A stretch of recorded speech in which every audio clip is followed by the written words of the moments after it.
Brought to you by the EveryDollar app. Start budgeting for free today.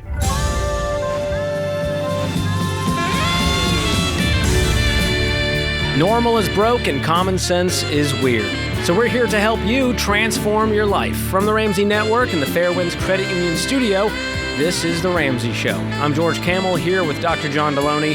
We're taking your calls at 888-825-5225. You call us up, we'll try to help you take the right next step for your money and your life.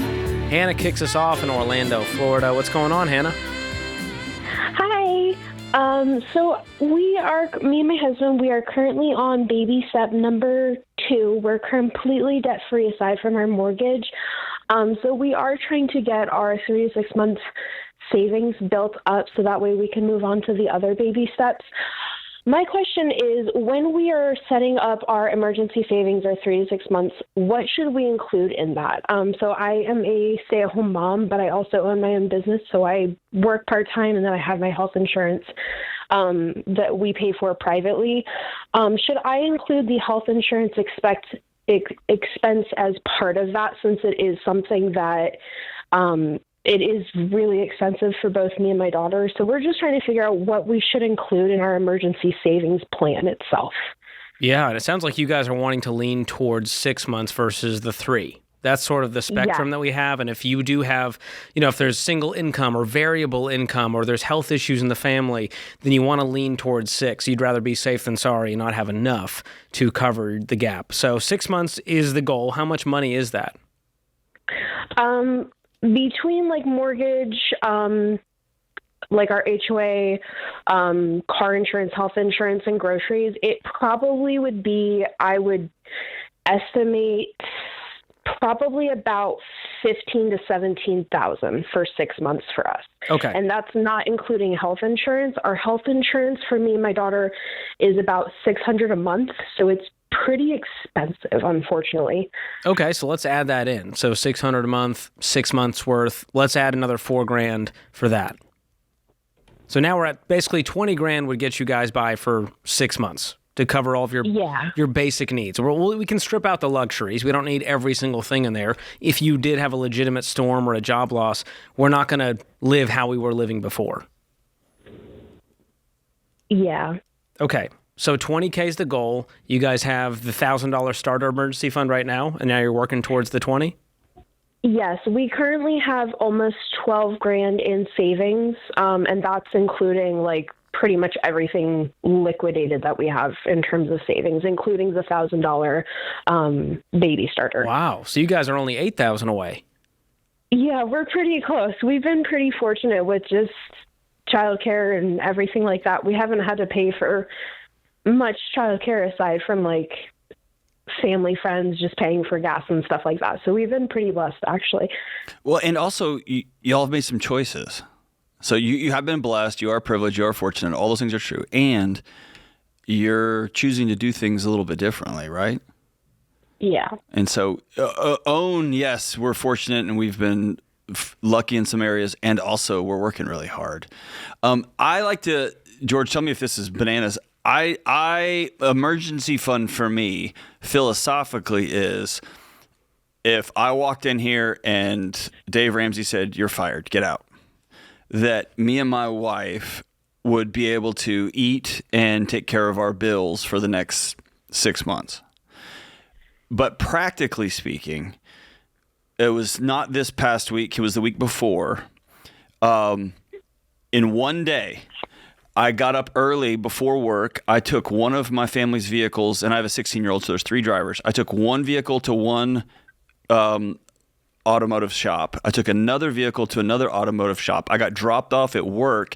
While I was at work, I got a call from the air conditioner guy that my central unit had to be replaced, had to be taken off. And my wife called and said the well's broken, out in the country. So we have no water in the house. All that was on one day. And it was annoying, and it put me in a bad mood, and I was full drama queen. Ask anybody who was working with me. But also, if you had longer hair, you could have flipped it. Oh, I would have been flipping it, yes. But that is what the emergency fund is for. So philosophically, it's I can sleep at night knowing that I have a 6-month or longer runway to if the worst of the worst happens. And also, practically speaking, the air conditioner goes out, the cars need to get fixed, the water isn't coming on all in the same day, our pets' heads are falling off, all of it happens in one day. I have that in an account somewhere. I don't have to go borrow money for it. I can just pull from an account. I become my own bank, right? So that's how it works for me in my house.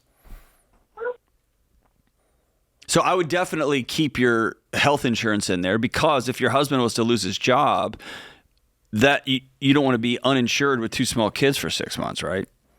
Yeah. 2 small kids do what 2 small kids do, and they fall down and they hit things and they drop things and whatever, right? So you build that in, but also if the car blows up in 2 months, you're going to repair that from the $20,000 emergency fund you've saved. Okay, perfect. So how much longer till you guys are there? Is this a couple of months? We're really unsure. He actually just got a pretty impressive increase with his hourly, so they gave him a $5 an hour increase. And Awesome. then I am going to be adding on another day with my job, probably in September or October. And my income is really variable, so it's kind of hard to tell. I'm hoping that we can have that done within by November. That's kind of what I'm hoping, but I'm also trying not to put pressure on us just because we do have a little one and they take up a lot of time and a lot of resources most of the time. Yeah. Well, I was going to say the emergency fund is for 3 things that are urgent, necessary, and unexpected. So if there's things in your life where we're going to have to do maintenance and repair on, let's just set up a sinking fund for those things so that they don't feel like an emergency when they pop up. So separate those 2 things in your mind. In your budget, let's say you have, maybe $200 for car maintenance and repair. Well, now 12 months from now, you got $2,400 ready to cover those things versus you having to pull from the emergency fund. Yeah. And last thing is keep it in a high yield savings account. Do you guys have one of those already? We do not. Would you recommend that we move all of our emergency savings into that and just not have anything, or keep a very minimal amount in our bank account, savings account itself? Yes, I would keep a buffer in your checking account. For some people, that's $500. For some people, it's $1,000. So you guys decide how much buffer you want to keep in checking so you're not riding it to zero. But then other than that, keep the whole emergency fund in a high-yield savings account. And the one that we recommend is Fairwinds Credit Union. You guys can open that. It actually has a checking account with it, a no-fee checking, high-yield savings. It's over 3% right now, and a Ramsey-themed debit card. So you can get that at fairwinds.org/Ramsey, and that will get you guys set up. Once you have that, Hannah, it is a game changer. You just sleep better at night knowing that whatever comes your way in life, and something will come your way, you're just kind of swat it like a bug. It's the best feeling in the world. Feeling to know. Yeah, Yes. and you guys are so close. I mean, even right now, $12K would cover most of life's emergencies. That's a new HVAC unit.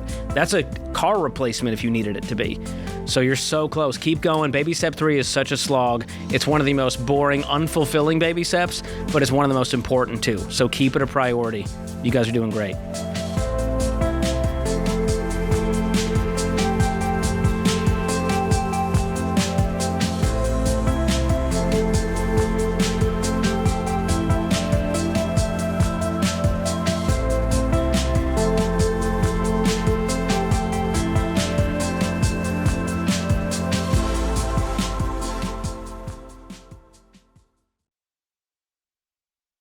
This show is sponsored by BetterHelp. Summer is a time when people get away from it all. Whether it's relaxing or going on vacation, we've all been sold this lie that if we could just escape from everything, then our lives will magically fix themselves. But here's the truth. A vacation won't fix what you won't face. If you're burned out, if you're anxious, if you're struggling, your problems will be waiting for you when you get back. And this is why I recommend BetterHelp. BetterHelp is an online therapy platform that fits into your life. You can talk with a licensed therapist by phone, video, or messaging from anywhere. There's no commuting, no sitting in a waiting room, just a safe place to process what's going on in the comfort of your own home, in your office, in your car. All of BetterHelp's therapists follow a strict code of conduct. You can message your therapist and schedule sessions right in the app. And if the first therapist isn't the right fit, you can switch at any time for no extra cost. This summer, don't ignore what's coming to the surface. Sometimes the strongest thing you can do is stop running from things and start dealing with them. Go to betterhelp.com/Ramsey to get 10% off. That's BetterHelp, HELP.com/Ramsey.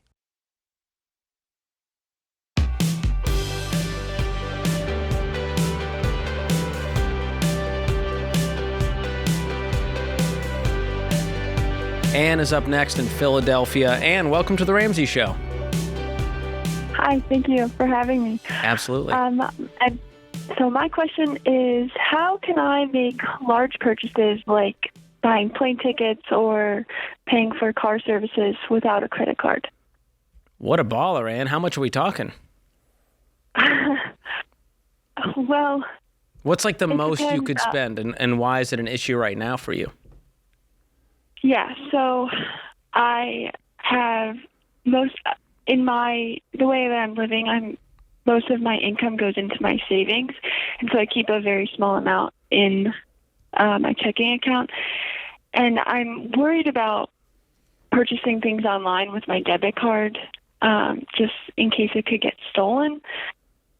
And I don't have a credit card, so I currently will pay my parents back when they. You'll have them cover it, and so this is if more like fear of fraud.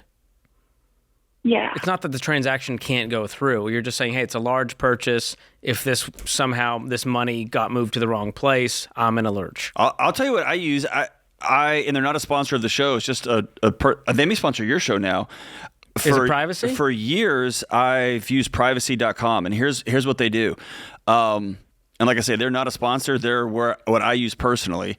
I put my debit card into their system, and then it generates a card number for all of my online purchases. So I bet I have 150 cards for this weird guitar shop and this weird archery shop, and there's one for Southwest, and there's one for American Airlines. So imagine a custom debit card for every single merchant you shop with. And you can tell them the exact amount that they can draw, and that's it. And you can do a one-time purchase. You can do a recurring purchase. So whenever I'm about to buy plane tickets online, Southwest never has my information. They have this number generated from privacy.com, and it gives me that 3-digit code and the date. I feel like I'm doing a commercial for them. But I have... No, they really are great, because I used them for years, and finally they came onto my show. So I think now privacy.com/George, you get $5 just for signing up, which is pretty cool. But so you can check that out. I'm terrified of ID theft. I also have ID theft insurance through Xander, but I'm scared of that stuff too. I don't like giving my debit card out. And so that's the exact site I use, and it's free. Privacy.com, it's free. And anytime that there's like an Apple Pay option on a website, I use that, because that, again, is encrypted. It's not actually sending over my debit card information. So that is, John and I are both guys who don't have a credit card, and we make a lot of large purchases online. And I travel a lot. I do it without flinching. Yeah. Okay. Does that solve the conundrum? Yeah, I'm definitely going to look into that. Could you clarify how exactly I put how do I transfer the money to this privacy.com? So it doesn't actually transfer. All it's doing is it's pulling from your debit card. They're just sort of acting as a middleman with a different virtual card number, so that you're protected against those breaches. So and Amazon, fraud and all that. Netflix, if Netflix gets hacked, they're not going to have my information. They're going to have this one number. So let's say I sign up for a free trial and I use one of these virtual cards, and I say, hey, don't let any amount over $1 come through. Well, when that trial tries to charge me, it just won't go through. It can't charge my bank account. It'll decline it. So that's the kind of stuff that you can set up with each individual card. And like John said, you can have it be a one-time thing, and then the card's never used again. So that's helped me a whole lot with large purchases on top of Apple Pay. And, there's a bunch of other things, Ann, and I talk about it in my book, Breaking Free from Broke. I'll send you a copy of that too. In the credit cards chapter, I sort of lay out all the things that you can do and should do to live credit card free and sleep well while doing it. And let me ask you this question. Why do you transfer all of your money to savings and not keep a buffer in your checking account? So I get my direct deposit right to my savings account, and then I'll move some to my checking for. Is that as like a discipline play so that you're not tempted to spend it? Yes. Okay. So you're not like running out of money trying to pay bills during the month. You're transferring as much as you need to cover all the bills? Correct. Okay. Yeah, That's so cool. if you have to make a big purchase like a car rental or a plane tickets or a refrigerator, just pull from savings and move it over into your checking account. And then that money will be there whenever, if you use privacy.com or Apple Pay or any other service like that. But I'm with you on on wanting to protect my debit card. And again, George, you're the one who taught me this. Debit cards have the same fraud protection that credit cards do. There's just a thing in my head about, it feels like the checking account is kind of like an arm's length extension from under my mattress. And it feels like I don't want to give all these companies that I don't know like a hand under my mattress to just take money out whenever they want to. Well, and I know it doesn't work like that, but in my head it does. And so, when it's your money versus like the credit card company's money, you feel like, well, man, I'm really exposed here. But if your debit card says Visa or MasterCard, there's a zero liability policy with them. And there's also something called the Electronic Fund Transfer Act that covers debit cards in cases of fraud. So the key is pay attention, report it, and you'll be fine. Your money's not just going to randomly disappear. And I don't keep $100,000 in checking. I keep what I need for the month. Mm-hmm. So it's not like my entire world's disappearing. So there's a few good things you can do there, and hang on the line. We'll send you a copy of the book as well. Great question. Micah is in Jackson, Mississippi up next. What's going on, Micah? Hey, how are you guys doing? Doing well. How can we help? Yes, sir. So I am just getting started with using the baby steps to get out of debt. Welcome to the cult, brother. Welcome. Yeah, yeah. Well, I was ignorant when I first got married. Some people told me to do it, and I was like, oh, whatever. And now I'm finally, you get older and wiser, and you got to do things a little bit better. But I again, in my ignorance, I purchased a truck, and now I'm upside down on it, trying to sell it to get out of debt.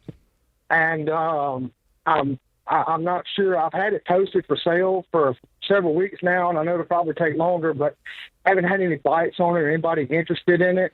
And so I'm just wondering what other course of action I could take to try to get out from underneath this thing quicker. I got three things you need to get before the day's over. You ready? All right. An old rag, a can of gasoline, and a match. That'll get rid of that truck, right? Just kidding. Don't do any of what I just said. Don't do that. I was just playing with you. Okay. Here's some real things you could do.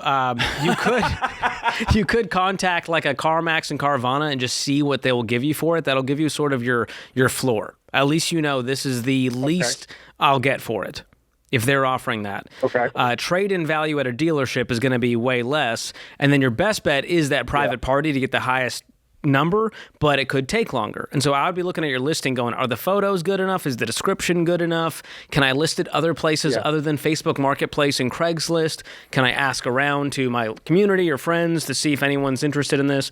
What is it currently listed at? Well, I've got it listed for payoff, so I've got it listed at $29,500 for payoff. Okay, so that's what's left on the loan. Yes. But what's it actually worth And if you looked at Kelley Blue Book private party value? Yes, so I could get $25,000 for it. Okay, so you're asking really more than it's worth right now. Yeah, that's the I problem. was ignorant enough to buy it, so I was hoping somebody else would be ignorant enough to buy it. But like there's a sucker born every day. All right. Well, I would try lowering the price to what it's actually worth, and so now the difference is on you. So you come up with the difference in cash. So if that's $5,000, you either need to save up $5,000 real quick by working extra, selling stuff, or go down to your local credit union and get a personal loan for $5,000, because that's better than being $30,000 in debt. Would you agree? I do. Do you have something else to drive, or do you need to then buy a beater car in the meantime? So we have my wife's car, but I would have to have something else to drive, and that's that's kind of the thing. I would want to sell it and then try to get something else. I know a bunch of people that have maybe an extra vehicle they would let me borrow from time to time. But the good thing is I don't live but like 5 minutes from work. And so, if you can go to like one car family, bicycle, carpool, baby, bicycle. Bike. I had a roommate that did that. That was me. He biked to TGI Fridays uphill. I was a dean of students at a graduate school. I left my suits in the office. I rode my bike to work. I was that guy. That's rock and roll. That's how you keep your physique, John. It's pretty incredible. So those are a lot of things you can do, Micah, but I would not try to sell it for more than it's worth. It's going to take light years to get rid of that thing.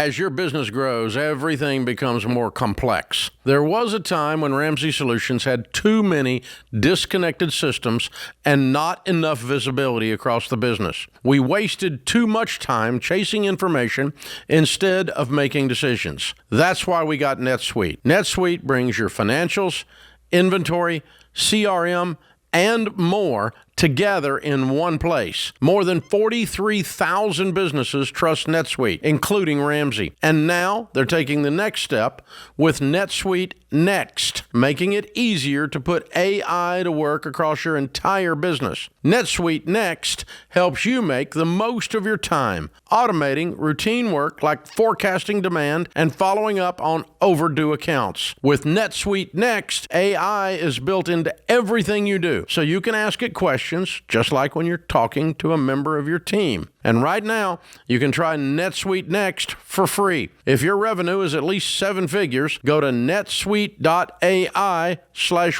That's netsuite.ai/Ramsey.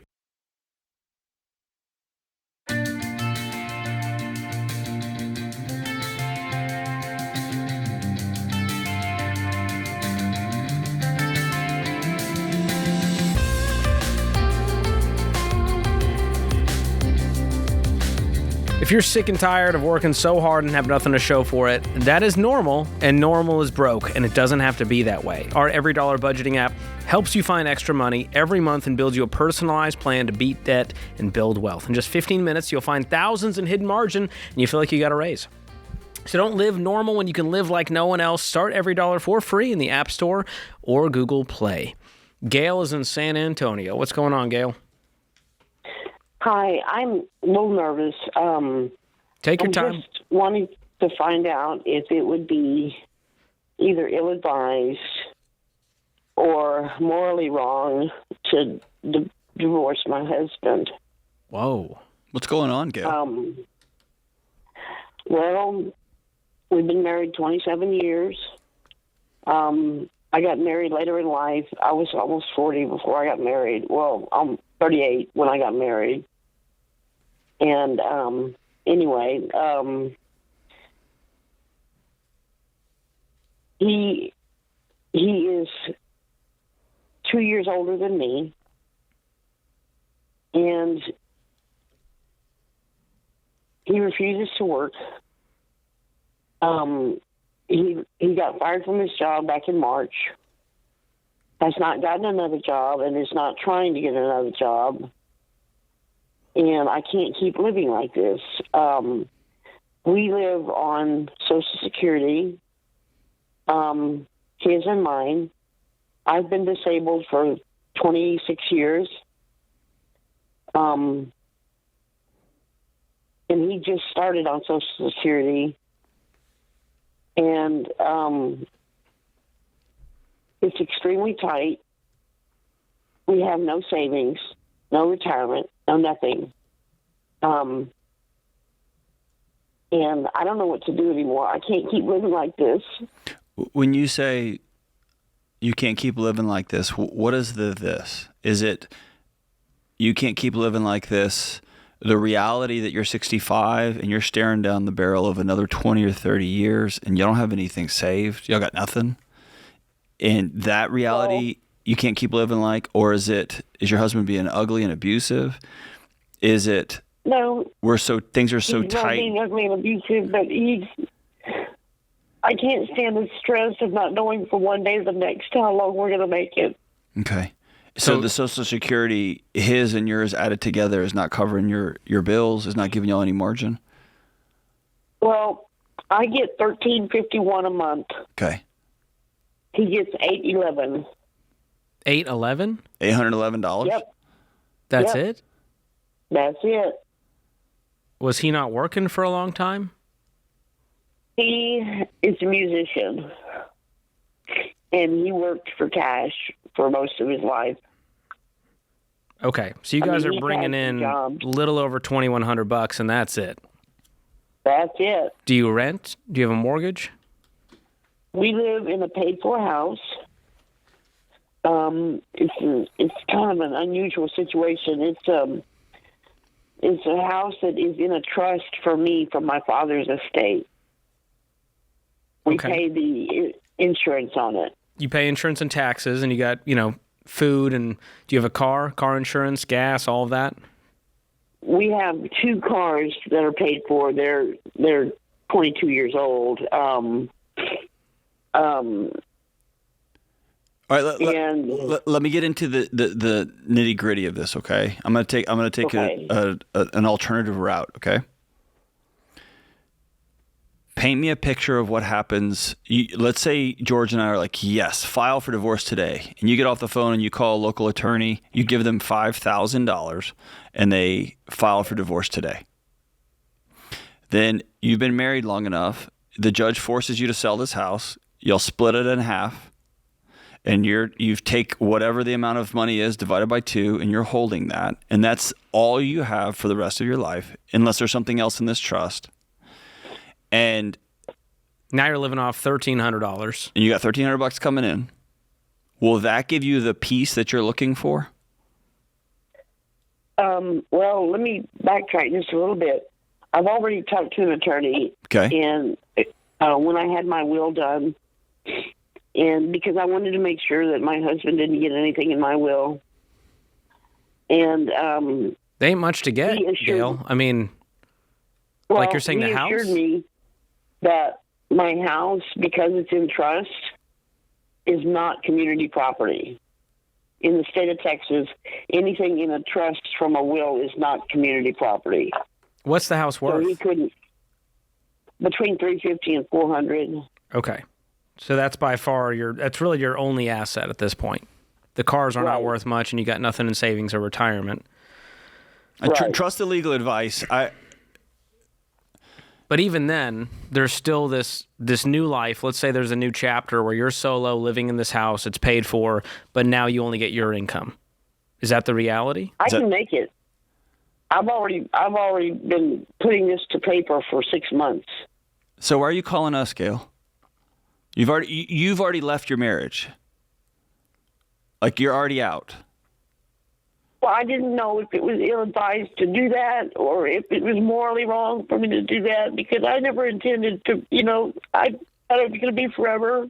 I got you. The heartbreak of that's there. I'm not going to outsource my morality to you. I can't be the one that gives you permission to make this life-altering decision.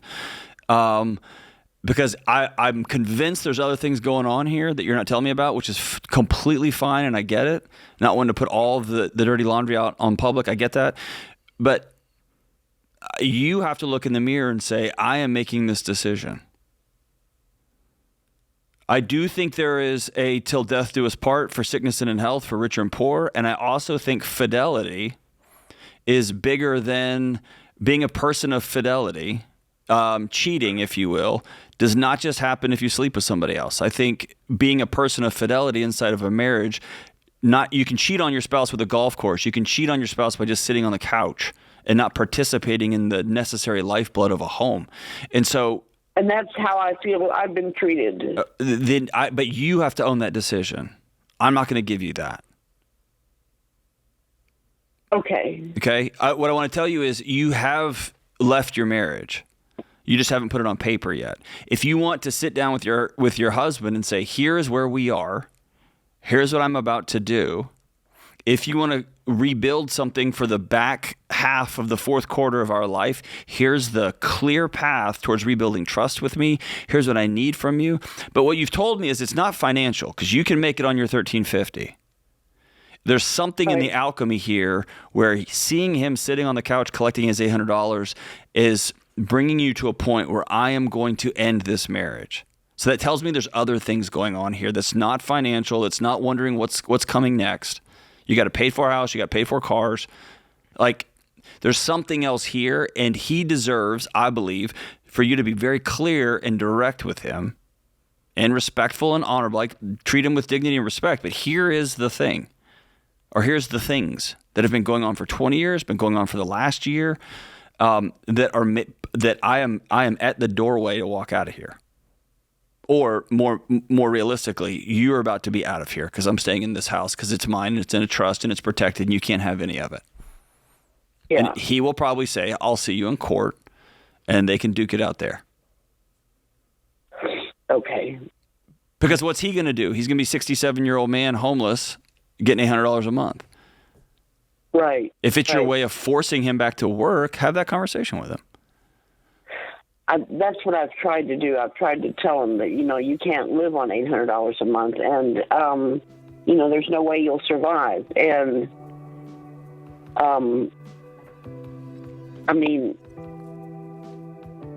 we both have life insurance. Mine is only $50,000 because I wasn't insurable. Yeah, but that's after you. That's for after. It doesn't solve any of our problems while we're alive, and that's what we're trying to help you do. So your decision to end this marriage solves one problem of one giant problem, and that's what we really want to help you solve for what happens for the next 5, 10, 15 years, not just this year. Whatever your decision make moving forward, be very clear-eyed about what happens next.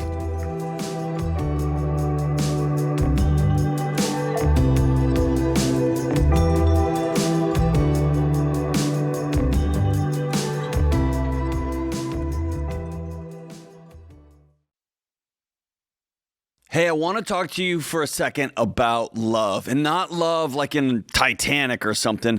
I mean responsible love, the kind of love that moves you to take care of the people closest to you. And one of the most important ways to show that kind of love is by having term life insurance. If you have anyone depending on you, a spouse, kids, anyone, you need term life insurance. Term life insurance gives your family real protection if the unthinkable happens, so they can spend their time grieving and not worrying about how the bills are going to get paid. Xander is a broker who works for you, shopping the top companies to find the right coverage options for your needs and your budget. In many cases, there are options available with no medical exam and instant approval. My wife and I had term life insurance through Xander for years, long before I worked at Ramsey, because we trust them. Getting term life insurance is a way of saying I love you when you can no longer say it yourself. Go to Xander.com or call 1-800-356-4282 to find the coverage that fits your family.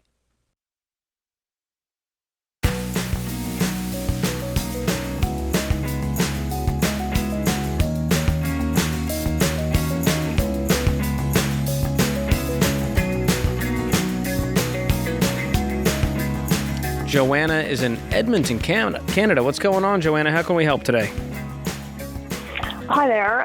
Thanks for taking my call. I am just wondering if we are in babysit 2, wondering if we should be paying or selling off our paid vehicles to help pay down this debt. Okay. Tell us more. How much debt do you guys have total? $193,000. All right. That's all consumer debt. That's not any mortgages? No, the mortgages aren't included. All right. And what's your household income? Mortgages. $380,000. Fantastic. All right. And what are the cars worth? The truck is worth $40,000. The car, I'm going to say, is worth $30,000.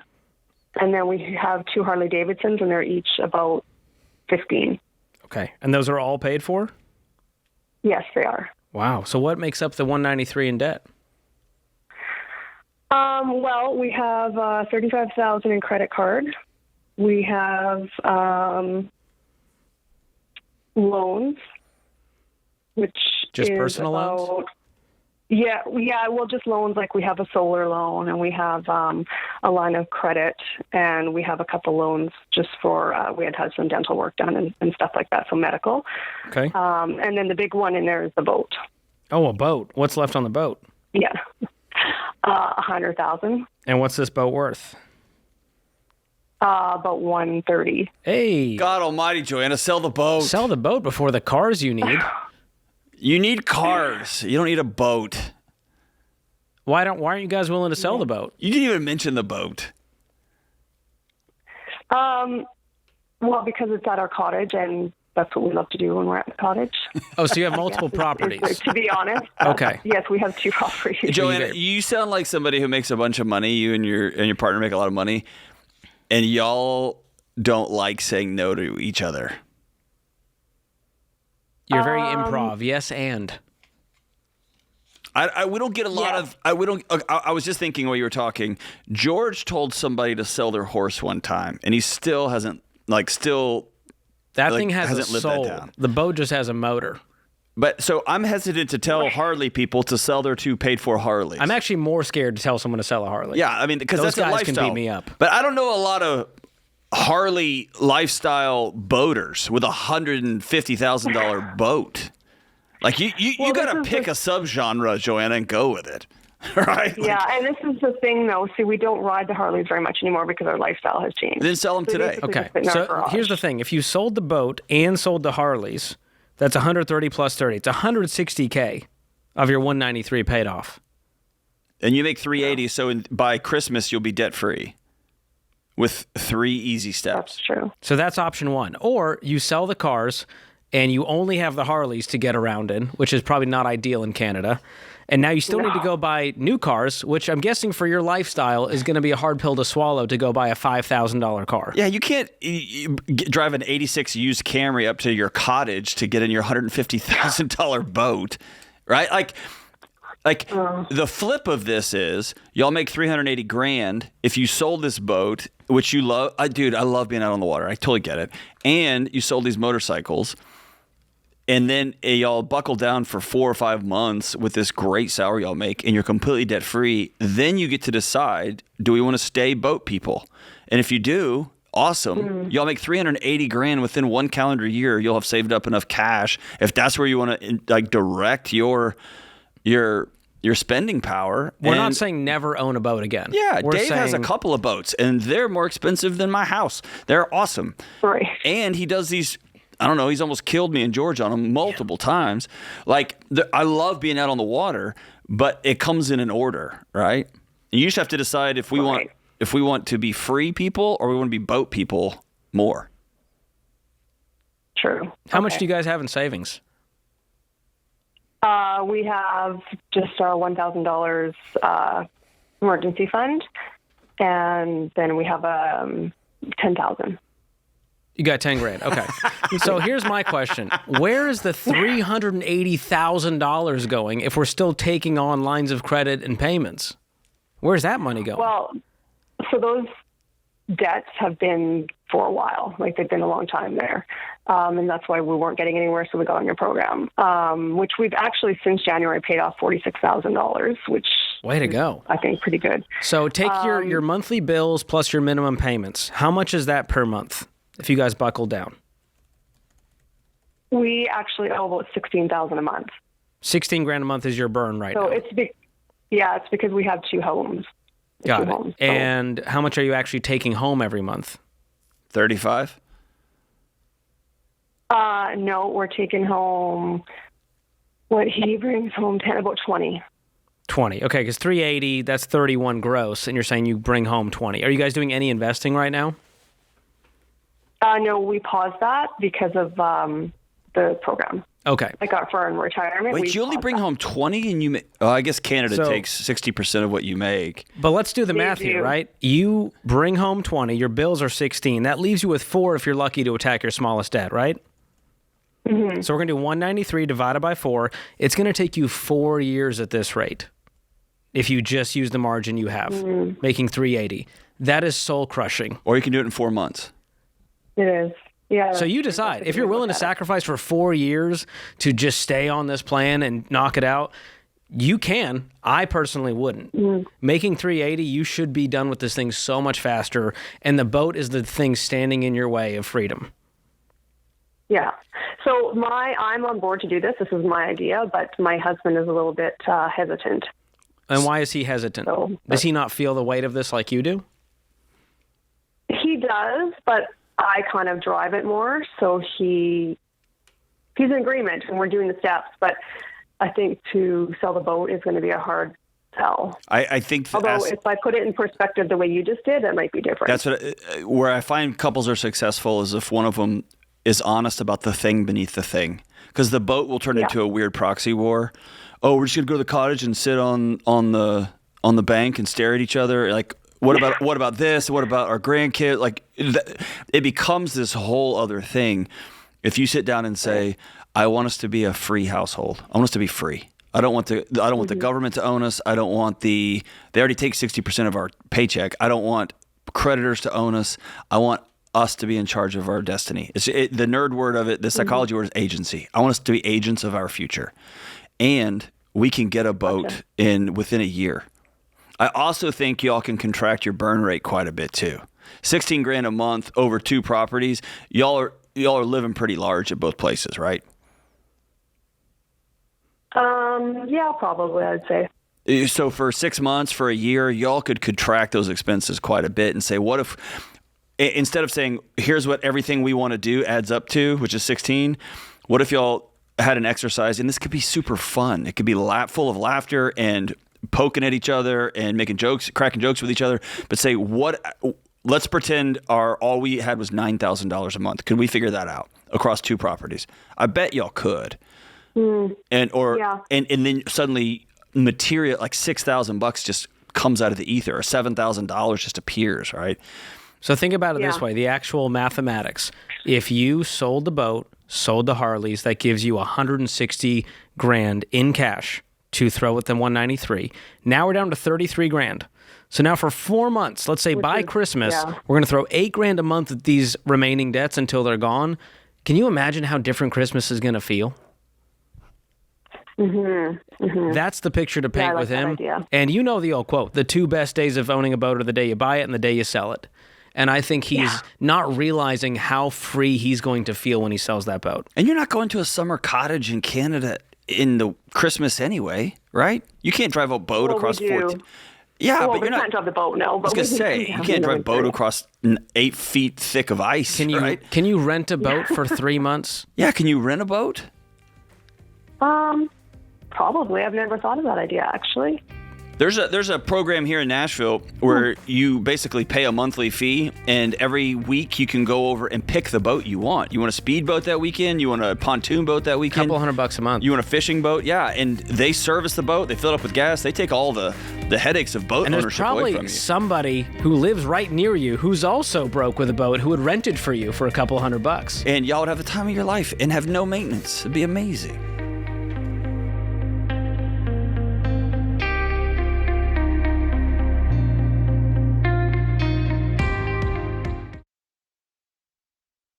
I'm all about practical ways to save time and mental energy, especially during the summer when life gets busy.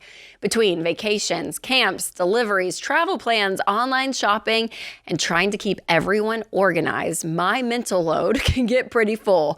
That's one of the reasons why I love Delete Me. Most people don't realize how many data broker sites have their information online, like old addresses, phone numbers, and even family connections. And that can put you at risk of being a target for spammers and scammers. But removing all of it yourself can turn into a giant project. That's why Delete Me is amazing, because Delete Me handles it for you. Their privacy team of experts removes your personal information from hundreds of data broker sites, and they keep monitoring it throughout the year. So far, Delete Me has saved me about 90 hours I would have spent myself removing my information. And honestly, it feels so good knowing that someone is in the background helping me, and I don't even have to think about it. So this summer, give yourself a vacation with one less thing to manage. Get 20% off annual plans at joindeleteme.com/Ramsey. That's joindeleteme.com/Ramsey.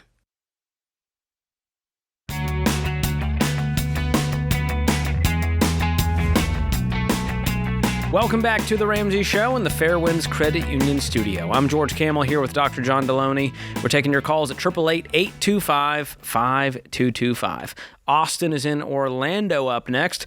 What's going on, Austin? Hey, guys. Thanks for taking my call. Can you hear me okay? Yeah. We got you, man. What's up? Awesome. Well, it's an absolute pleasure to be speaking with you guys today, so I appreciate you having me on the show. I'll try to keep it brief. I want to honor you guys' time. The question I have is mostly a relationship question, but there's some finances involved.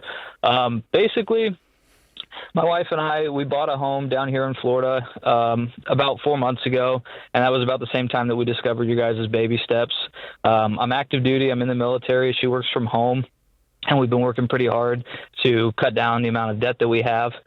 My mom and other family and friends. It's kind of funny, like when you buy a house down in Florida, suddenly you have more friends and family than you thought you did. It's very similar to Nashville. Hey, long time no talk. Yeah. Right. And so my wife, she's so much more understanding, I think, and graceful than I am about this. But my mom basically has joked around and been like, because she's obviously working through debt and stuff that she has, but she's always been like, well, I'm just going to die with debt. I'm not really worried about paying off my debt. I'll just come down there and live with you guys. And at first I was like, oh, that's really funny.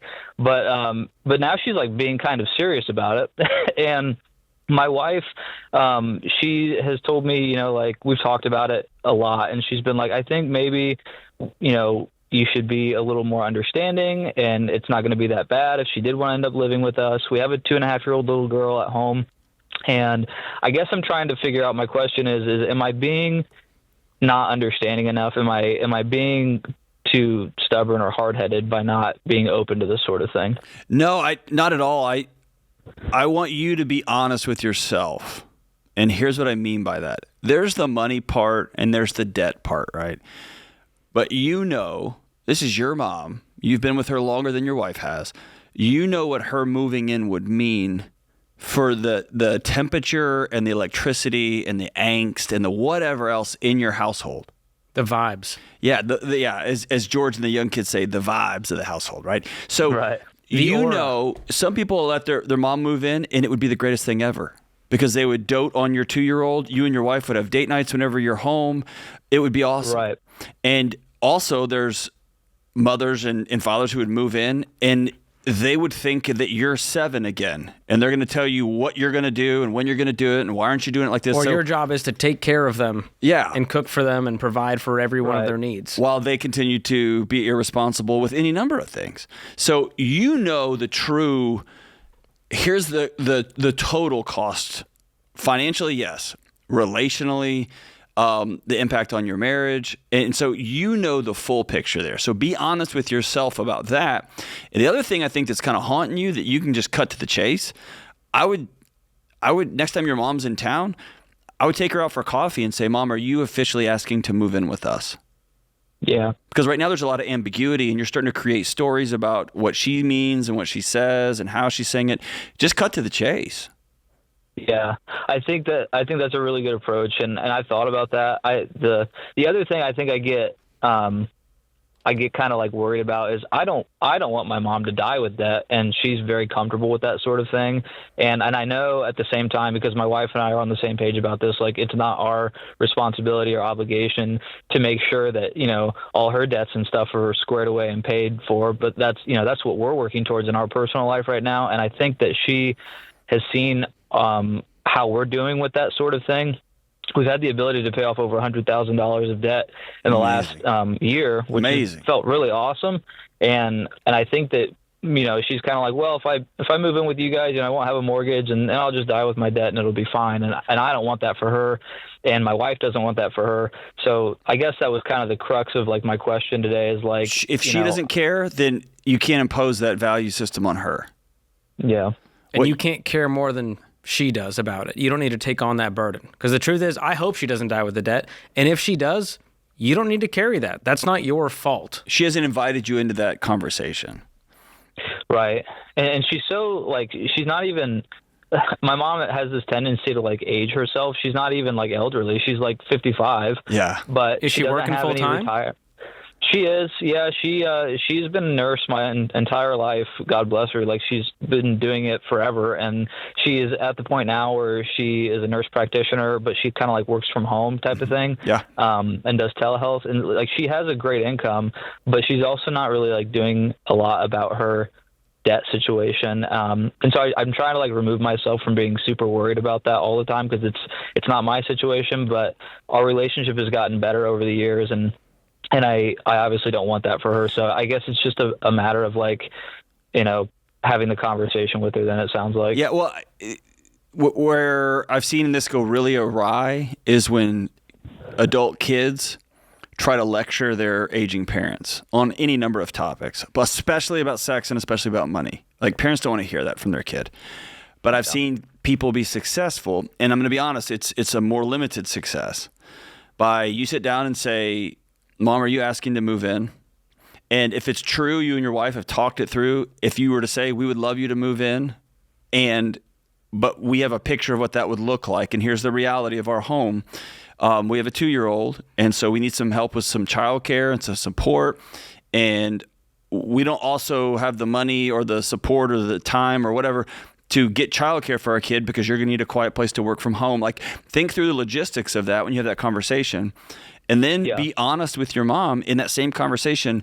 Mom, I have to tell you, like almost like you're a person who just came to faith, except you just came to this new freedom in finance, right? Which is, me and my wife have dedicated the last year and a half of our life to not owing anybody any money because we want to be free. We paid off $100,000.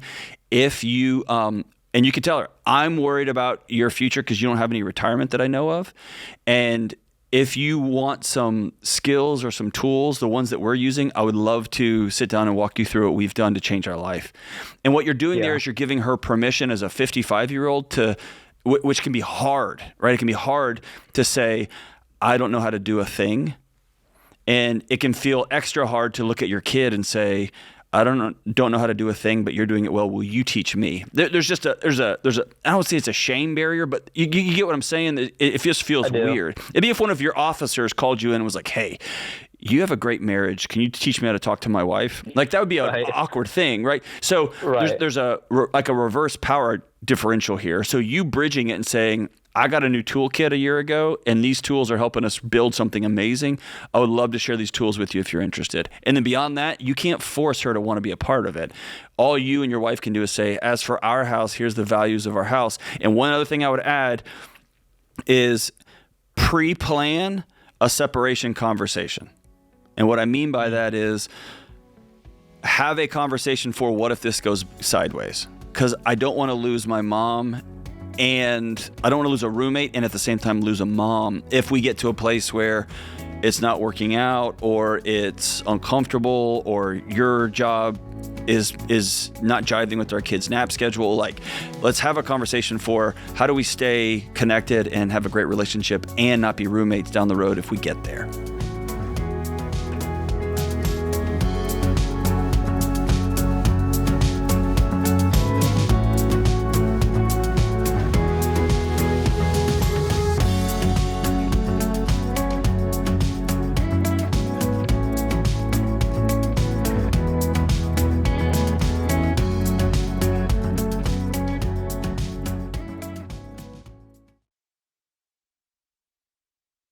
You're getting ready to hit the road this summer. You want to feel confident your car is ready to go.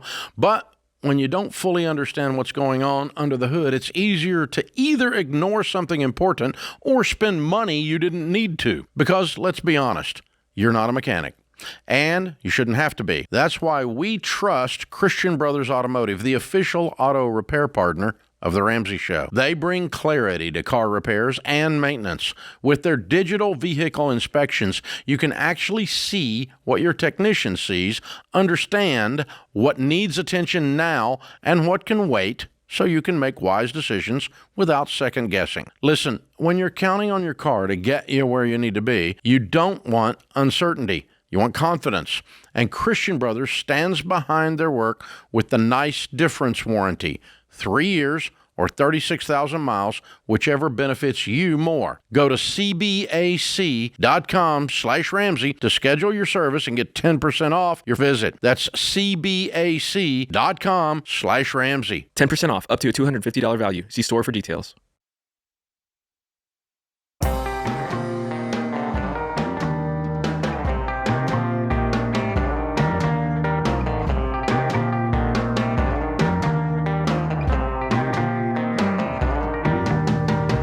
Isaac is up next in Little Rock, Arkansas. What's going on, Isaac? How can we help today? Hi, Dr. John. Hi, George. This is really awesome. I guess I never really figured to talk to you guys. So my question is I'm an automotive technician. Right now, I make around $100,000 projected for this year. Wow. And I'm looking into moving into the journeyman electrician field. But my hang-up is I have a wife and 2 younger children. My wife and I are 22 and 23. And we have a almost 4-year-old and a 1-year-old. Why do you want to change? Mostly just, I guess it's very hot here in Arkansas, so we don't have AC in the shop, so it definitely makes it miserable, I guess, working in a shop. And also it's just, I want to move into a career field that can project more, and I would love to be a business owner one of these days. And starting a business in the automotive field is definitely more difficult, I feel like, than starting your own independent business as an electrician. Do you feel like that, or do you know that?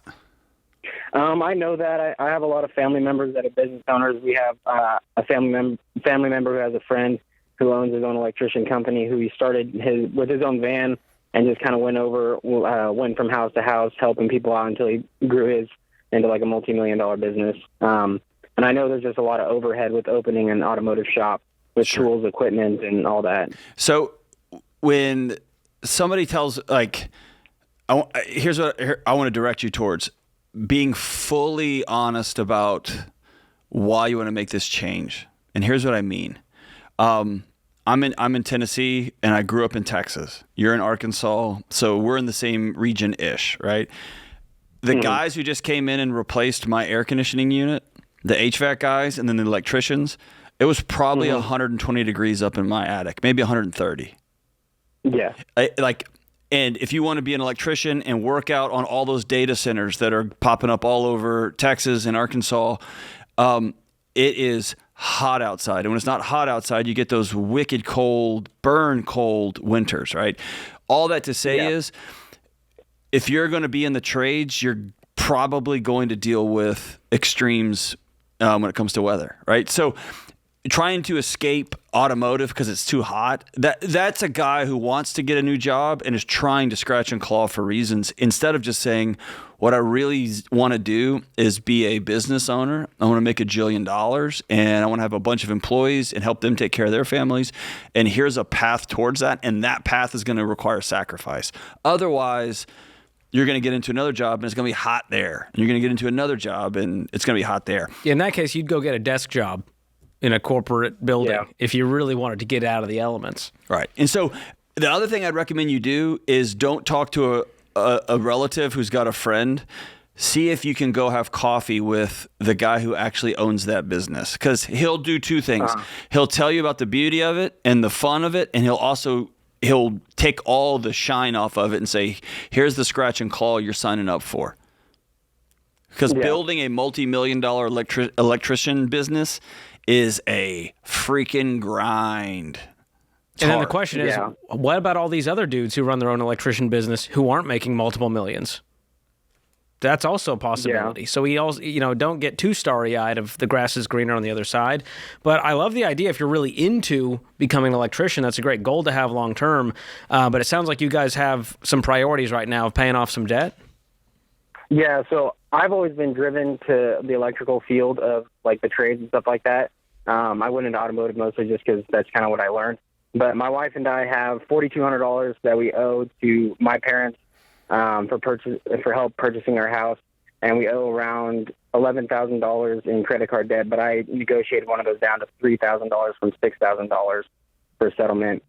So yeah, and then I guess the biggest hang up is we moved to Arkansas, and we have no family or no friends here at all when we moved here. So we have not a great community outside of maybe our church community. And our house is around $2,500 just for the mortgage alone a month. So it's definitely a huge chunk over that 25%. What's your actual take-home pay? My take-home pay it varies because I'm on billed hours. So anywhere I make around $1,600 to $1,900 a week. Okay. So we're talking $6,400 a month on a bad month? Yeah, I would say so. So it's about 40% of your take-home pay. Maybe a little less if you have a good month. So it's not great. You need to be making more money. And I think going the electrician route, there's going to be a long period of time where you're going to get a pay cut. Yeah, it looks around. I'll be taking half the pay until I get out of that apprenticeship field, and then I'll go up to like $100,000 again, and then more from there after like 5 to 6 years of being in the field. Is that 4 years? Is that 5 years? How long is an apprenticeship? 4 to 5 years in Arkansas. But you wouldn't want to live in Arkansas, and you need to sell your house because you couldn't afford to keep your house with a 50% pay cut, and y'all want to be around family. Yeah, that's my hang up. Well, I guess it would be more of just like my wife being at home with kids because she's a stay-at-home mom, so it's whether or not she would be able to handle being at home while I'm going to night classes and doing the apprenticeship and everything too. What does she say about it when you talk to her about it? She really wants me to, to pursue that, but it's very difficult right now because we want to get all of our debt paid off and save up to like the 6 months before we even think about moving in a career or anything like that. I think that's super, super wise. Very wise. And the good news is you are so young. You've got so much time. And I don't want you to ever feel like, man, I don't have time. Like I'm 22. I want to do this by the time I'm 25. It's okay if you become an electrician at 30. You still got a good 30-year career ahead of you running a business. Especially if you have $200,000 in the bank that y'all can draw down while you're taking this big pay cut. Yeah, can you imagine if you had a buffer and cushion to where you could do this with peace instead of desperation? And like George said, man, we sound like two old men. I get that. But my first year of marriage, my wife and I were in a different city. And after 18 months, I realized, my wife is completely alone here with no community. And so we moved. And I had to start a new career at a new gig. It ended up being the greatest thing that ever happened to me. And then one time we bought a house, and we realized this is too much house for us, and we sold it within 11 months. I had to take a check to closing because I still hadn't covered the realtor fees with appreciation on the house. Here's what I'm telling you that. It's okay to recognize we made a mistake or we got in over our heads or we need to make a huge change so that when we're 30, when we're 40, when we're 50, we can have the life we want. What's not a good idea is to just jump ship with nothing. So you're wise to get your debts paid off and get a big chunk of cash in the bank. And you're also wise to not chase sunk cost. Well, we already moved here, so let's just keep dumping money in this house we can't afford. And we already did this. So pull the ripcord if you need to pull the ripcord, man. Move back to where you're around family if you can get an apprenticeship there. And I would just rent there. Yeah, and rent. Sell your house, rent for a while until here's my stable income as an electrician, and then you can do this whole thing over with a whole lot of peace. And right now, you guys aren't in too much of a lurch. You can pay this debt off pretty quick if you get after it. How long would it take you to pay it off making $100K? So right now, with the settlement I'm agreed on, it's going to be $500 a month for 6 months. So January is what I kind of just tried to urgent that. We on baby step 2, so I have $1,000 saved up right now, and I have $500 in the account for the first payment. But you have other debt too. What about you owe mom and dad? Yeah, you owe 14 grand total, or it's down to 6. So you owe 10 grand total. How quick do you can pay off 10 grand? I would hope within the next year. That's a long time. You make 100 grand.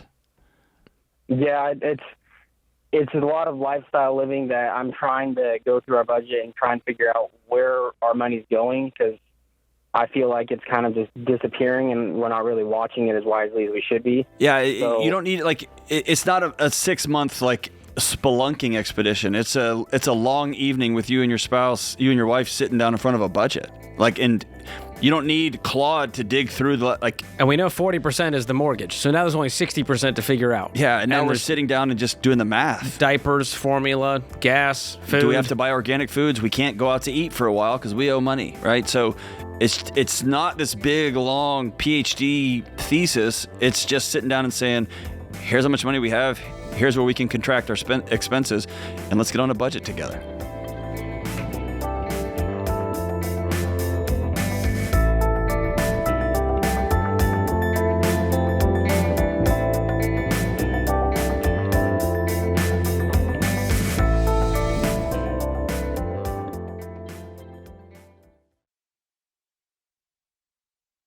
As a dad of young kids, I'm starting to think a lot more about the world they're growing up in and how I'll help them make sense of it as they get older. And that's why I like World Watch, a video news service for preteens and teens. Because one thing I know for sure, if you don't teach your kids how to understand the world, somebody else will. And these days, that could be TikTok, YouTube, Instagram influencers, or whoever happens to show up in their social media feed.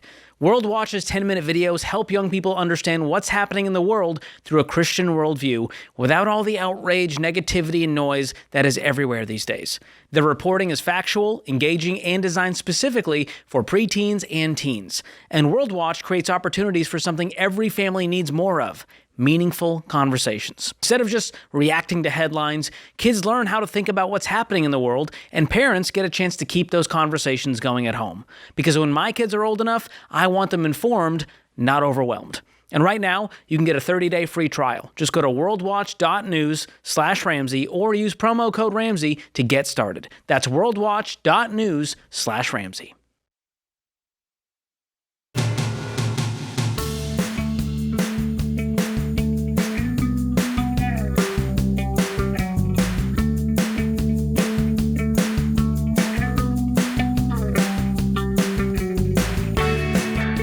Our question of the day is brought to you by YRefi. When past due private student loans keep pulling you backwards, it's hard to focus on what's ahead. YRefi helps borrowers with low fixed rate refinancing options that fit your budget so you can focus on the future again. Visit yrefi.com/Ramsey.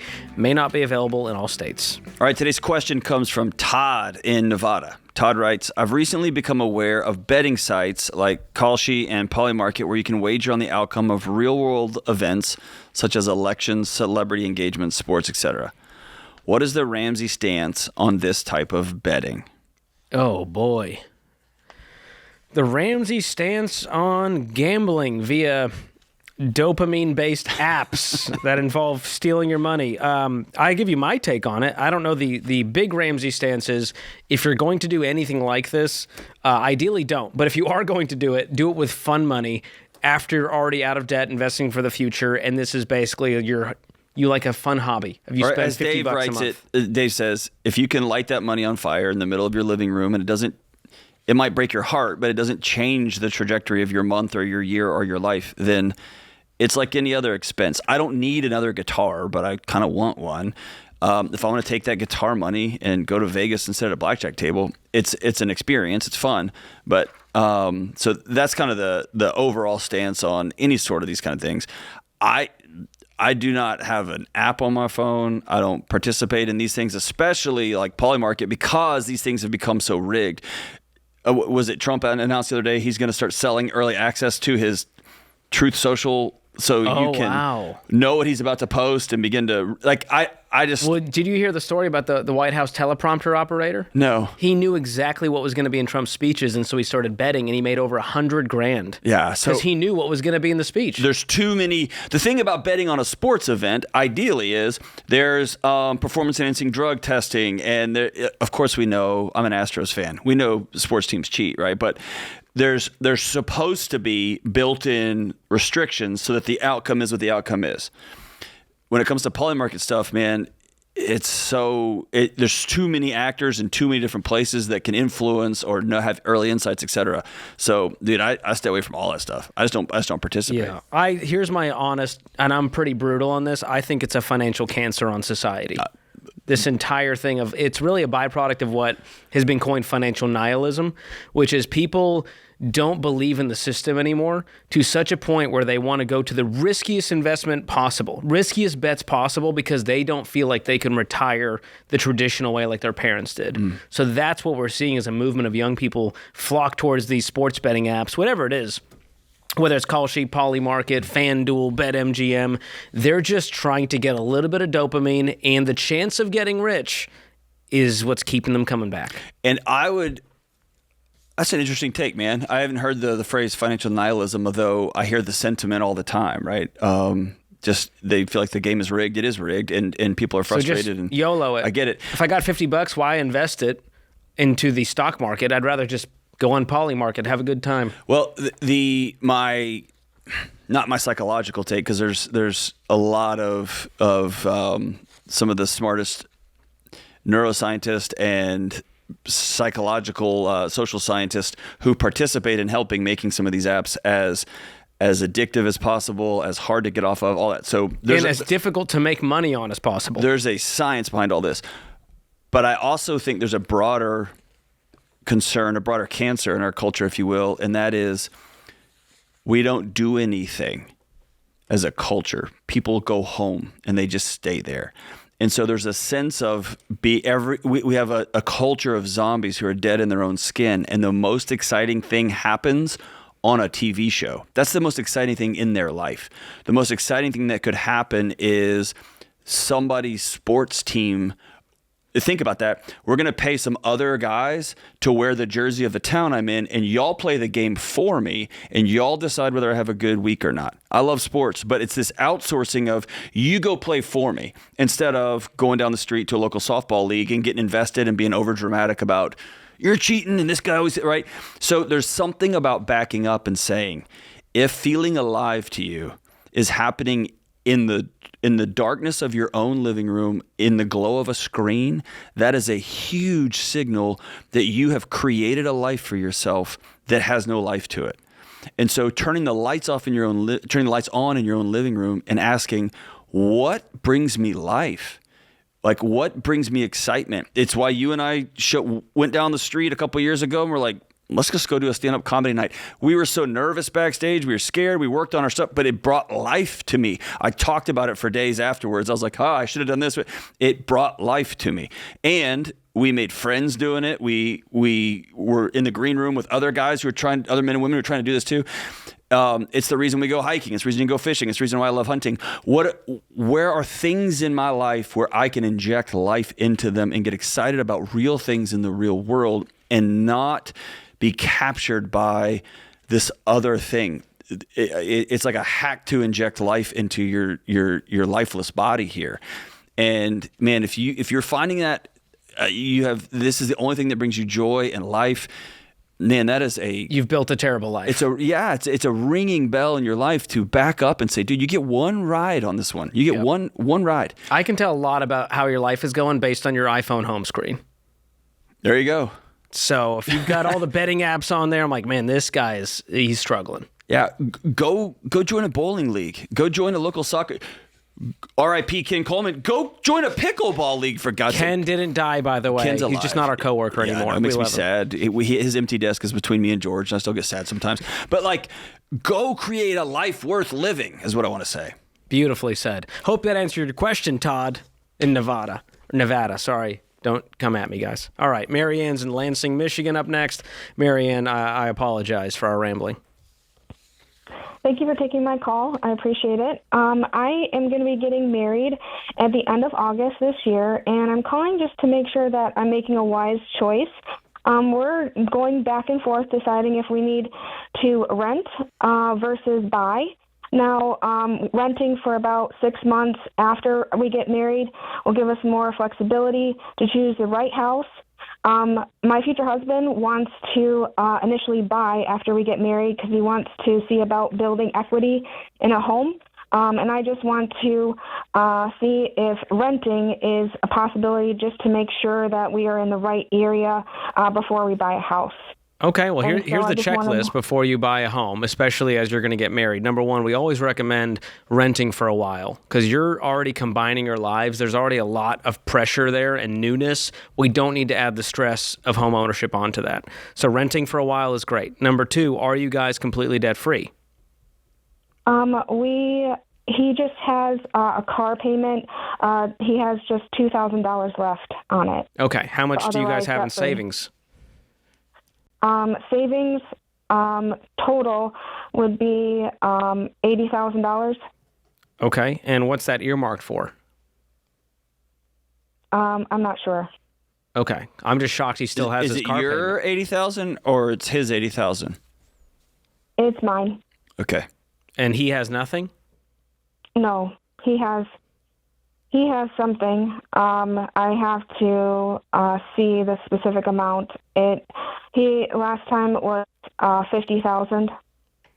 Why does he have a car payment still? He was trying to pay it off slowly. He just got it, so that's why. Okay, I think you guys need some financial alignment. That's another huge piece of this whole puzzle. Before you guys get married, we need to make sure that our values are the same, because otherwise you're going to have some fun newlywed financial arguments. And they're not fun. This is just like a little surface level, and should we rent or should we buy right now?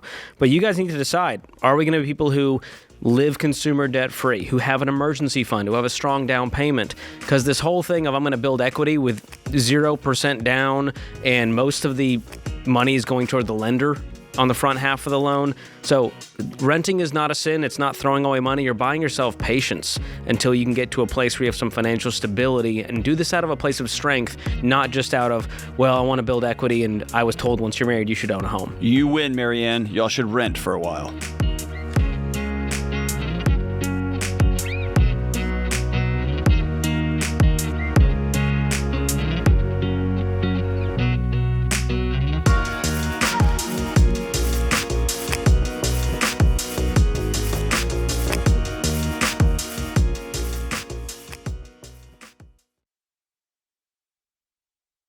If you're planning a summer trip, you're probably spending a lot of time getting everything ready because responsible people prepare for things that matter. And travel has a way of reminding us life can change fast. That's why I recommend Mama Bear legal forms. See, a lot of people put off getting a will because they think it's complicated, expensive, or they'll have to sit in a lawyer's office for hours. But without a will, your family is left trying to figure out who gets what and who takes care of your children instead of grieving. Mama Bear helps you solve that problem. They make completing your will easy, affordable, and specific to your state. The whole thing is designed to help you quickly get a will done without hiring a lawyer. In fact, you can finish your will in less time than it takes to pack your carry-on bag. So before you load up the car or get on a plane this summer, go to mamabearlegalforms.com and make your will. Use the promo code Ramsey and save 20%. That's mamabearlegalforms.com, promo code Ramsey.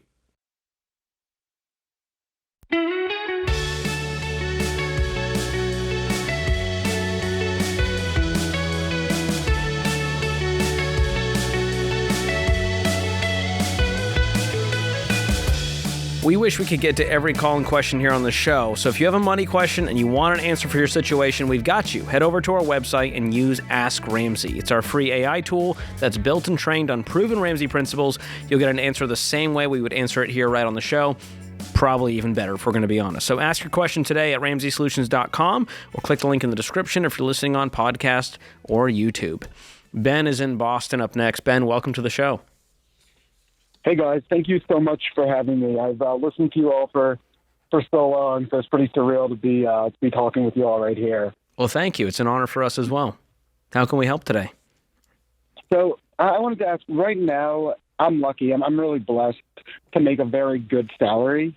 Also have a very high cost of living up in the Boston area. Boston's not cheap. We have high expenses. We also have 2 small kids, one on the way.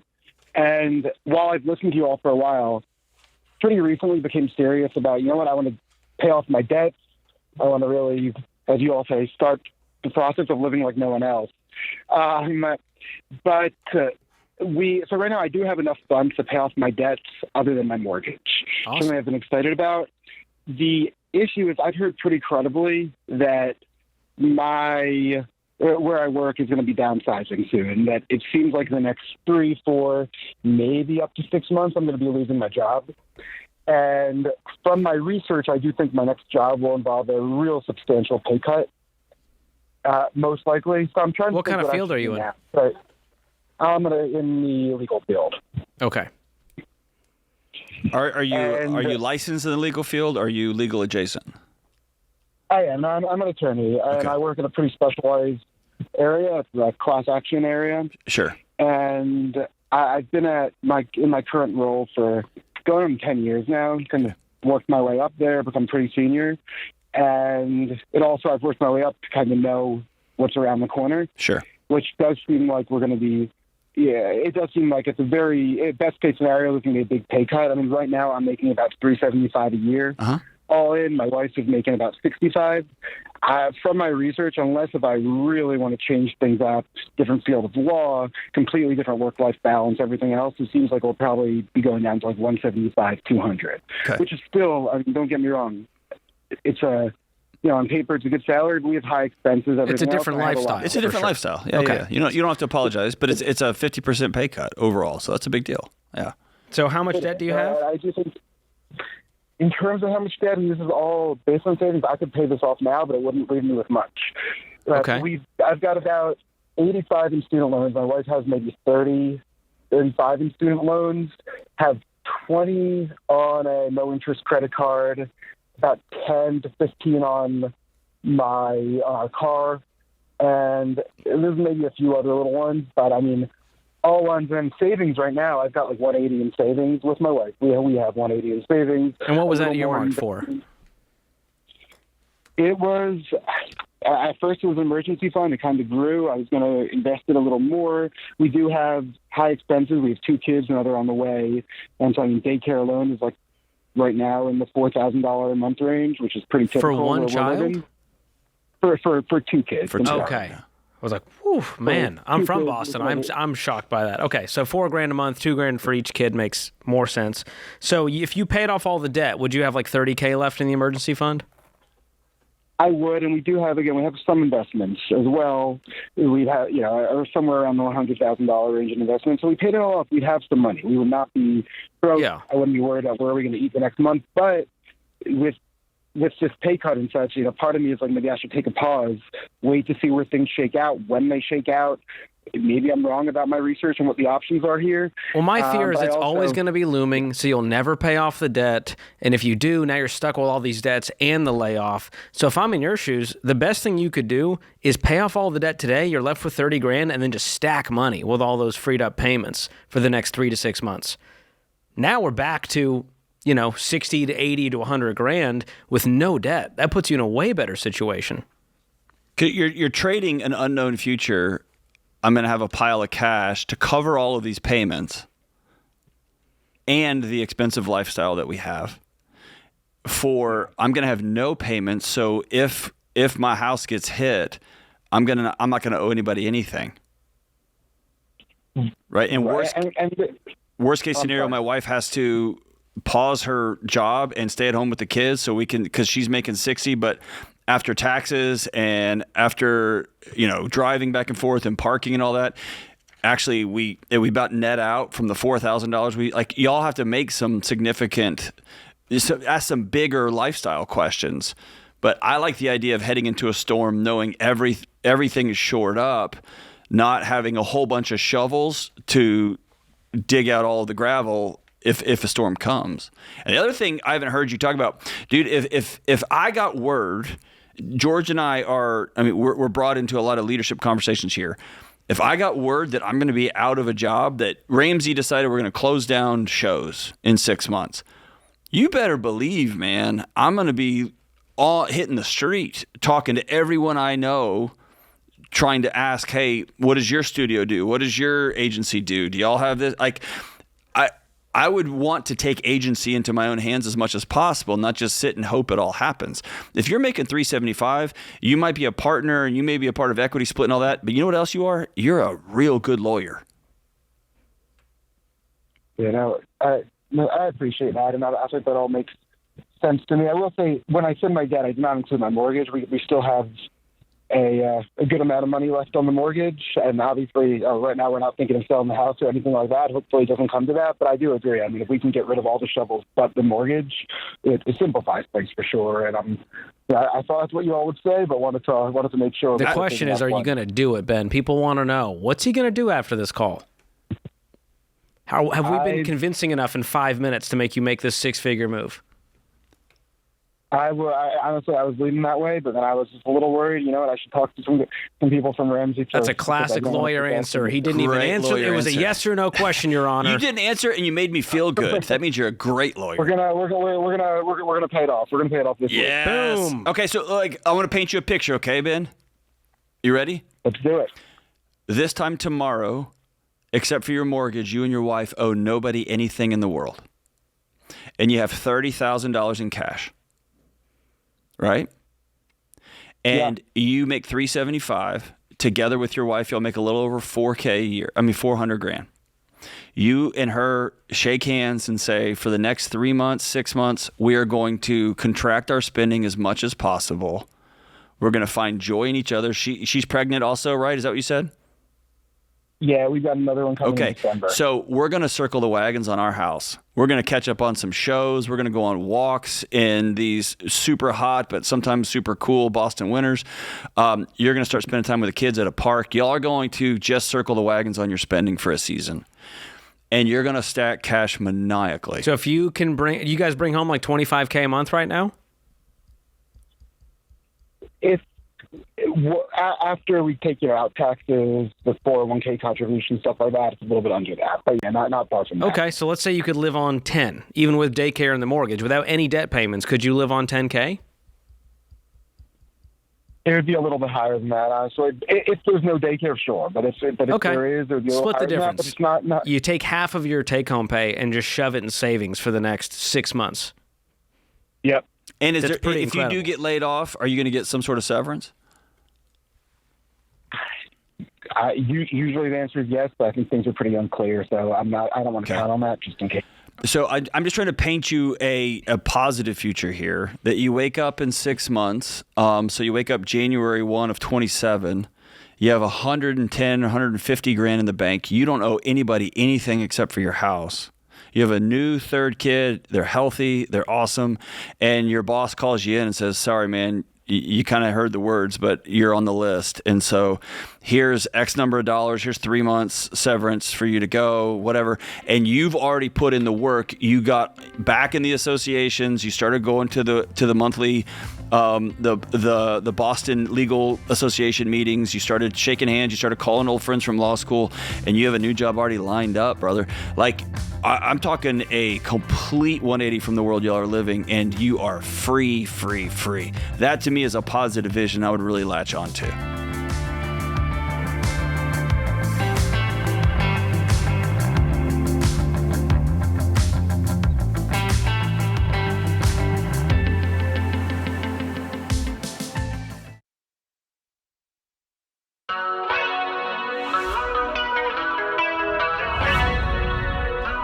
Welcome back to The Ramsey Show in the Fairwinds Credit Union studio. I'm George Kamel here with Dr. John Delony, and we're taking your calls at 888-825-5225. Cheyenne is in Dallas, Texas. What's going on, Cheyenne? I'm good. How about you guys? Doing great. What's your question? So I have around $600,000 worth of Pokemon cards. I buy and sell them. I have $300,000 in my personal collection. I don't know if I should sell all of them or if I should hold on to them as viable investments. Wow. How old are you? I'm 18. How long have you been doing this? I think since I was 10. So you are buying new packs, or are you buying cards and flipping them and holding on to them and they go up in value? How did this all work out? Yeah, I was buying cards, flipping them, holding them. Wow. So how much have you spent to get here? Probably around $150,000. Wow. Are you working? Where'd you come up with this money? What are you talking about, George? This is work. You're I mean, where'd you get 150 grand? No, it was slow when I started, right? So now I'm making $60,000 a month buying and selling the cards. Wow. That is wild. So you said you have $300,000 in your personal collection, but you've got $600,000 holding. Tell me about the other $300,000. So I go to card shows and I have a table and I sell the cards to other people. And that's how you're saying you could make $300 grand if you offloaded all of these at the card shows. I could make, for my personal collection, if I was to sell it all, I could make $280,000. Okay. So when you say personal, what's the other ones? The other ones are the ones I'm already selling. Oh, so you're already selling half of them, essentially. Yeah. And you don't want to sell the other half? No, but I don't know if it makes sense because I'm in college right now. So when the smoke clears on all of this, if you sold your personal collection today, you called one of your broker buddies and they just wrote you a check for 280 grand. Let's do 300 for easy math. Plus what you already have contracted to sell. You as an 18-year-old, if you did all of this time next week, and of course, dude, I don't know how the trade goes and how they move money around, but let's just pretend it was cut and dry. This time next week, how much money would you have in your checking account? Oh, you're on exactly around $600,000. $600,000 at 18. Yeah. Wow. Well, what's your sort of end goal here? What do you want to be doing at 23? I want to eventually start my own business. Doing what? In the card world or something else? Yeah. So this is it. Like you're obsessive about this. This is your passion. If you could snap your fingers, you would be a full-time trading cards. Yes. Okay. Well, is it a viable investment? No. This is speculative. And so you could see, let's say, obviously Pokemon is holding strong right now, but we don't know what 2 years from now where things will be. If there'll be a 50% crash overnight one day. We just don't know. Yeah. Where that's not going to happen in the stock market. There's a true sort of speculative supply-demand issue right now with Pokemon cards that does not exist in the stock market. Or if there was a major stock market correction and I've got to take my money to keep my home afloat, I'm going to not use disposable income or borrowed income. Or if there's a credit contraction like happened in 08 and 09, I'm not going to borrow money to buy cards on speculative value, right? But if this is what you want to do, I don't know, man. You got $600,000 and you're an 18-year-old. Why are you in college? If this is what you want to do, you're clearly good at this, is what I'm saying. It's because my parents wanted me to go to college, and I have practically a full ride right now. Okay. What are you studying in college? I'm doing business. Okay. Sure. The reason I made this call is because I think my whole portfolio of cards went down 20% in the past 2 weeks. So it got me a little nervous to see what I should do in the situation. Well, and that's why, if let's take cards off the table. Let's say you're a plumber. Being a plumber and owning a plumbing business is a great job. I would not buy plumbing tools for investing purposes. I wouldn't buy a bunch of tools and put them in my closet and say, I want to sell these one day so I can pay for my medical care when I'm 70. And so when George says this isn't a good retirement vehicle, that's exactly right, because it's too speculative. At the end of the day, I have to sell a card to somebody who will give me an exchange of value for this thing that on its face, it's a piece of cardboard. It has no value in and of itself other than what you'll pay me for it, versus oil I can put into a million different products, right? So this makes it even more risky than a single stock, because at least that's a company that's producing things, that's creating revenue, that has shareholders involved. So that's a very different ballgame than what you're talking about, which is more alike to crypto than anything else. Now, it's physical, so there's a little more. You can actually see it, hang on to it, and people are, like you're saying, there's entire conventions around this now. So I'm not saying that a year from now it's going to go down to $0. What I am saying is at 18, you got enough things to be anxious about. So if I'm you, I'm going to offload this, invest all of that money, and I just did the math for you. $600,000. You just let it ride for 20 years, never add another dime, put it into an index fund. You could have $5 million sitting in there by 38 years old. Oh. Without ever losing sleep over it. And being as good as you are, could you not restart this game from scratch? Yeah. If I gave you $5,000 and said, hey, go turn this into a Pokemon empire, a year or two from now, could you have $100,000? Probably more. Take me up on the challenge. And here's two things I want you to think through. Number one, I was an obsessive baseball card collector as a kid. I don't know where most of them are at this point, but I kept several because you know what the value of those cards are? I have no idea. They mean something to me. Right? I have memories attached to them. Nolan Ryan was one of my favorites. So I've got some of those cards. So if you've got some of the cards in your personal collection that mean something to you, great. Keep those, man. That's awesome. And you started this thing. Did you start this thing when you were 10, 11, 12? You started this speculative business in what may look back on history as one of the most extraordinary wealth runs of human history. And so the reason I'm telling you that is part of being a business owner is riding out tough seasons. And so there are months when my books sell great, and there's months when my books don't sell great. That's part of being an author. And so I have to look at a long time horizon, especially when it comes to valuables and collectibles. They're going to go up and down over time. And if gas prices go to $4 or $5 a gallon, then people are going to have less disposable income to buy cards with, right? So it's part of that is because you're 18 and you're starting this business, and now you're starting to be like, oh, I'm playing with grown-up money. This is real money, dude. And I don't have the long-term track record of being a business owner of dealing with what happens when 20% of my clients say, hey, we have other expenses because there's a recession, or I got other expenses that just popped up. And so part of this is, as a business owner, is you got to be comfortable with the ups and downs, which is why retained earnings are important and keeping cash is important, all that. But like as a business, you clearly know what you're doing, and there's card dealers and collectible dealers all over the planet. That's awesome.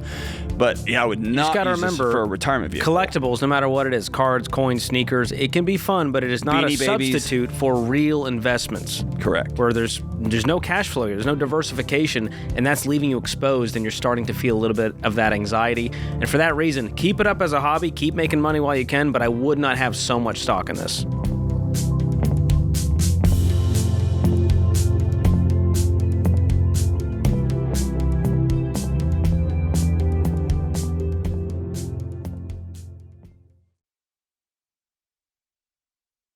You should not feel uncertain about investing, and you don't have to. That's why we created Investing Essentials, a 2-night virtual event where George Kamel and I walk you through my playbook for investing and wealth planning. We'll simplify everything from 401ks and mutual funds to passing on wealth so you can invest with confidence. Tickets start at $199. Get yours today at RamseySolutions.com/events or click the link in the show notes.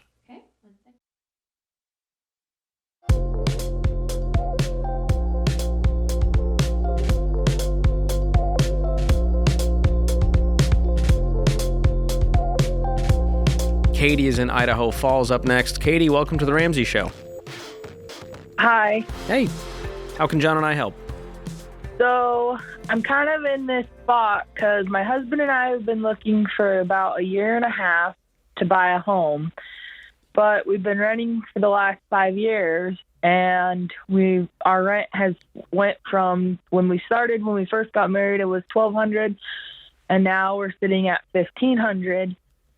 And they're expected to raise the rent to $1,900, and so I already know based on our income that we can't afford $1,900 a month, and we've already cut like practically everything, that we can cut. And so we found a mobile home for sale, and they want $120,000 for it.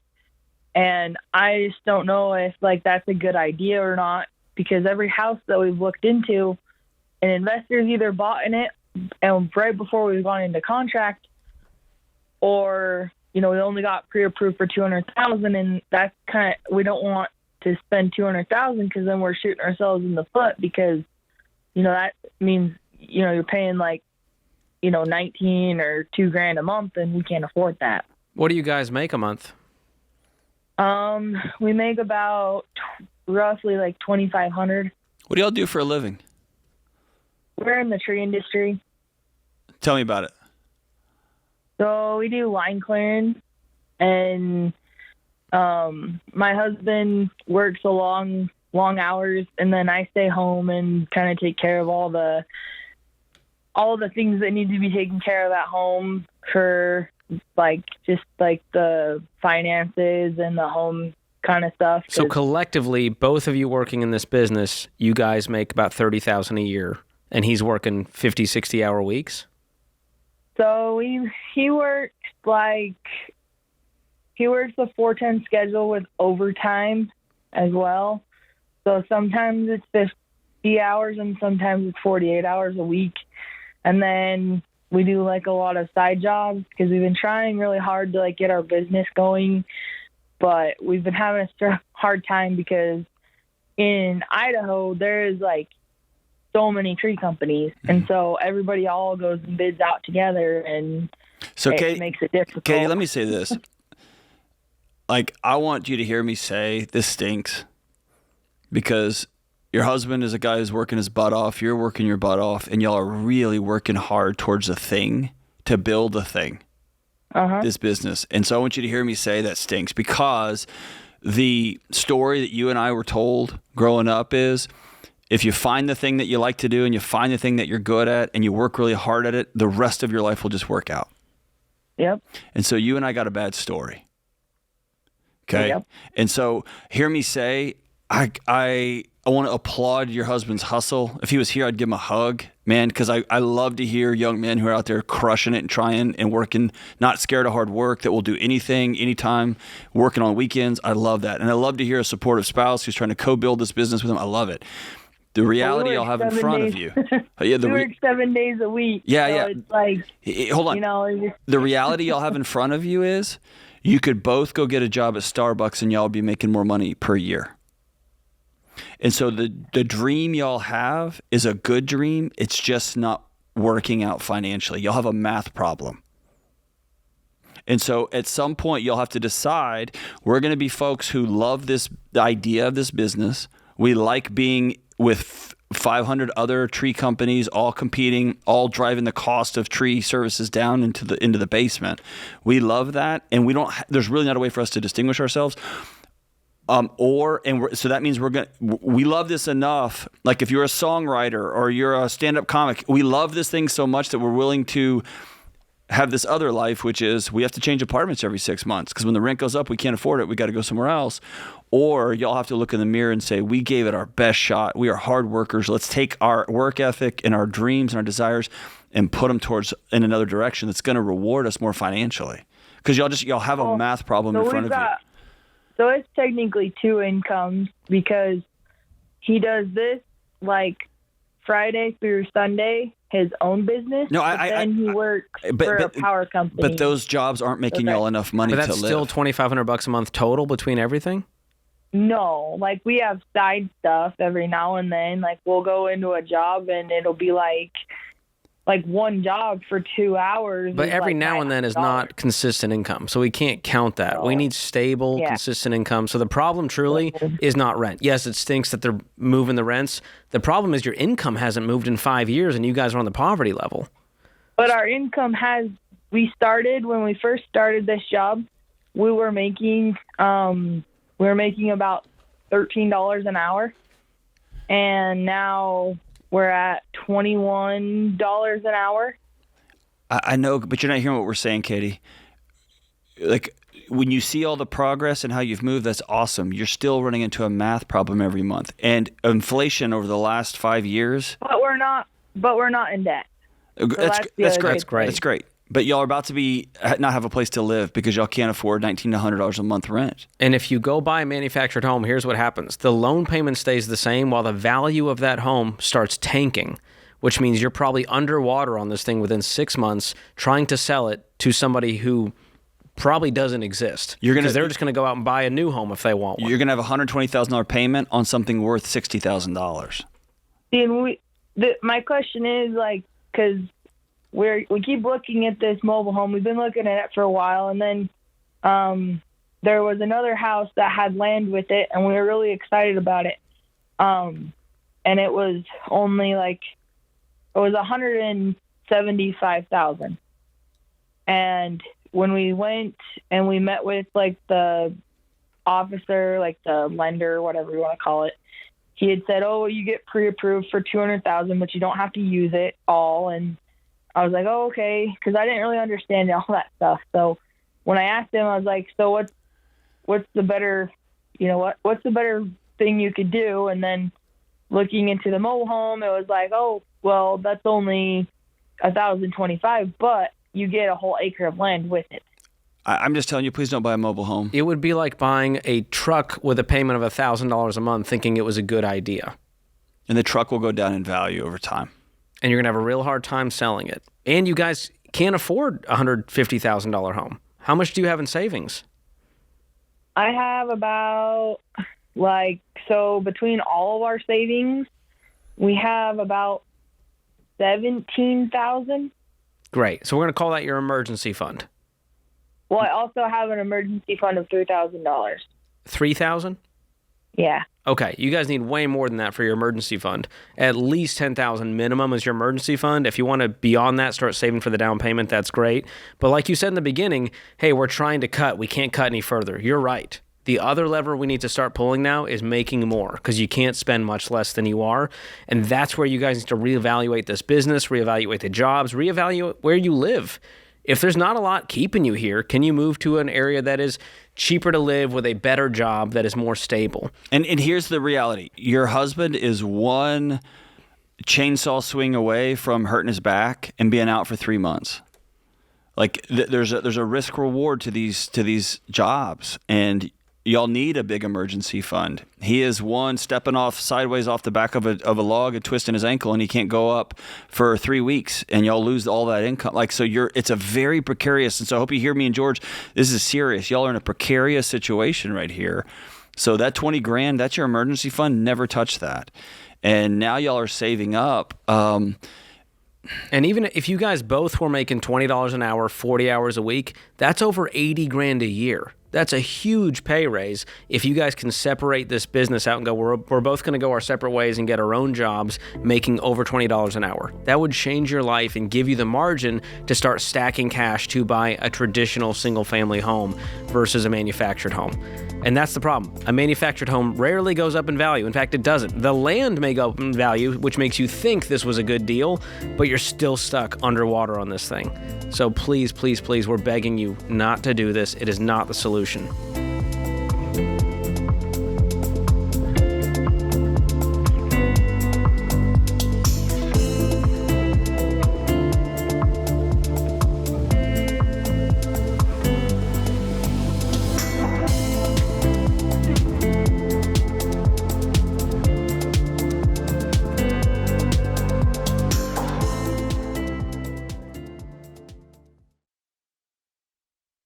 You work your butt off for your money, but your money's never going to return the favor if all you do is hope for the best. If you're ready to learn how to make your money work for you, check out the SmartVestor program. SmartVestor can help you find advisors who specialize in retirement planning, charitable giving, advanced investing strategies, and more. Whatever your goals, your pro will take the time to explain your options, so you never have to invest in anything you don't understand. Head to RamseySolutions.com/SmartVestor to get connected. Ramsey Solutions is a paid, non-client promoter of participating pros. Learn more at RamseySolutions.com/SmartVestor.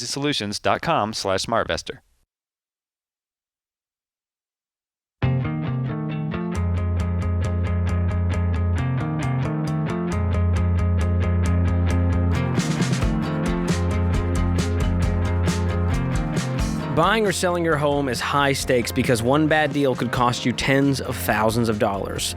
You don't want to overpay for your next house or sell your current home for less than it's worth. And that's why Ramsey Trusted connects you with vetted real estate agents who have the experience to guide you step by step to make smart decisions, not expensive mistakes. Connecting is easy. Just compare agent profiles, interview your top choices, and pick the right one for you. You can find a local Ramsey Trusted agent for free at RamseySolutions.com/agent or click the link in the description if you're listening on YouTube or podcast. Robin is in Fort Worth, Texas, up next. Robin, welcome to the show. Thank you. Hi, John. Hi, George. Thank you for having me. Absolutely. My husband is 55. His name is Steve. I'm 41. We just hit baby step 7 last year. House paid off, completely debt-free. But right after, life handed us one heck of a Murphy. Steve was diagnosed with early onset dementia. Oh, God. I'm so sorry. And because of our ages, we have a multi-decade timeline to protect, and I need to know how to structure our wealth so that his care costs don't completely drain our retirement before I'm ready to use it. Wow. Ooh, there's a lot here. My initial answer is I don't know if that's possible. Okay. That's a sheesh. That's a mess. I'm so sorry. What's the state of your finances right now? Like y'all hit baby step 7. What does that mean practically? We're like $24,000 away from being millionaires, thankfully. Awesome. But when I say like, what does that mean? Do you have like a $700,000 house you're about to pay off, or do y'all have $600,000 in cash? Right. Well, I will say not all of it. I mean, it's not all liquid. Our house is like $250,000. Okay. We've got retirement and stuff, and it's $630,000. Okay. Excellent. And you're working full time? I'm working full time. Okay. And is he still working? He is not. He's on long-term disability. Okay. And did you guys have any long-term disability insurance? We did. So he's actually taking home 80% of his full pay. That's fantastic. Excellent. You did a great job there. Was that through his employer that he had that set up? Yes. Incredible. Okay, so how much is that? So he's taking home about $41,000 a year. Okay, great. So a little under $4,000 coming in there. And then how much are you bringing home? I'm $102,000 a year, and those numbers are gross. They're not net. Okay. Well, you guys have a great income and you're completely debt-free, which sets you up to sort of create this slush fund for anything medical that comes up, especially while he's pre-Medicare, because he's got 10 years until then. Yeah. So that's really what you're trying to figure out is what does care look like? There's a lot of questions we don't know of what this progression is going to look like, what the ongoing care is. So the best thing you can do is just get as much facts as you can and then know here's what could happen a month from now, a year from now, 2 years from now, and be socking away that money to kind of protect yourselves to not use the emergency fund. So we have been investing about $34,000 between the two of us in my Roth 401k and IRA and his spousal Roth IRA. Should we change our investment and just stack up money like a storm mode until we know? I mean, I don't know what the future holds. Nobody knows what the future holds. Well, the good news is we know that the long-term disability income will be there. Yeah. And so the big question is, at what point would you have to step down or away from work in order to help care for him? Or what would that look like? I would at least have that conversation so that you know, hey, 2 years from now, there's a chance that he might need more intensive care. Am I going to do that? Or should I keep working and we get private care for him? That's the kind of math you're going to need to grapple with. And dementia, the more that, I mean, it's being studied all over the world right now, but the more studies that come out, dementia is now not a singular thing. It's kind of like saying somebody's got cancer, and the next question is, well, what kind? So have they given you any sort of prognosis based on the type of dementia he has, other than its early onset? It came much sooner than is quote unquote normal, right? Do they give you any kind of prognosis for in 2 years, in 3 years, in 7 years, or is this quick? Do they give you any sort of prognosis here? It's vascular, but because of his age, there's really no timeline. Okay. The average timeline is 5 years, but that's estimating everybody in all ages. Right, and that might be 80. If the vast majority of that pool sample is 80 or 90-year-olds, they're going to have other complicating factors there. So, wow, what a mess. I like the idea, George, and tell me if I'm wrong. I like the idea, and we don't usually say this on the show, of splitting the difference, of you continuing to invest, because you're 41. You statistically speaking, you're not even halfway home yet, right? Mm-hmm. And so you've got to begin thinking about life after Steve, life after you're able to make six figures. And at the same time, y'all are going to have acute expenses that are going to predictably expand over time with extra care. Do you need to have a quarter-time nurse living with you or coming in during the day? Is he going to go to a care facility? So there's going to be that reality where you're going to need additional cash more than you normally would, right? Yeah. Do you know if his long-term disability is a taxable income or if it's tax-free? It depends on how the premium was paid. Tax-free. Oh, wonderful. Okay, so that's like net income, which definitely helps the numbers here. Do you currently have a financial advisor that you guys are working with? No, not yet. Okay, I would definitely contact them, because here's what they can do is map out all of the variables that you guys have. Here are the Social Security survivor benefits that you will have additional to any retirement that you have. All of these things will give you a clear picture. Here's all the insurance options we have to help with his care. And once you map all of that out, I think you guys will sleep better at night knowing that there's less variables than there were before. That's the most you can do. You guys have done such a great job preparing for a storm because you're completely debt-free with a solid income and you had the right insurances in place. So I want to let you know you are doing so much better than most people in your situation because of the hard work you both did.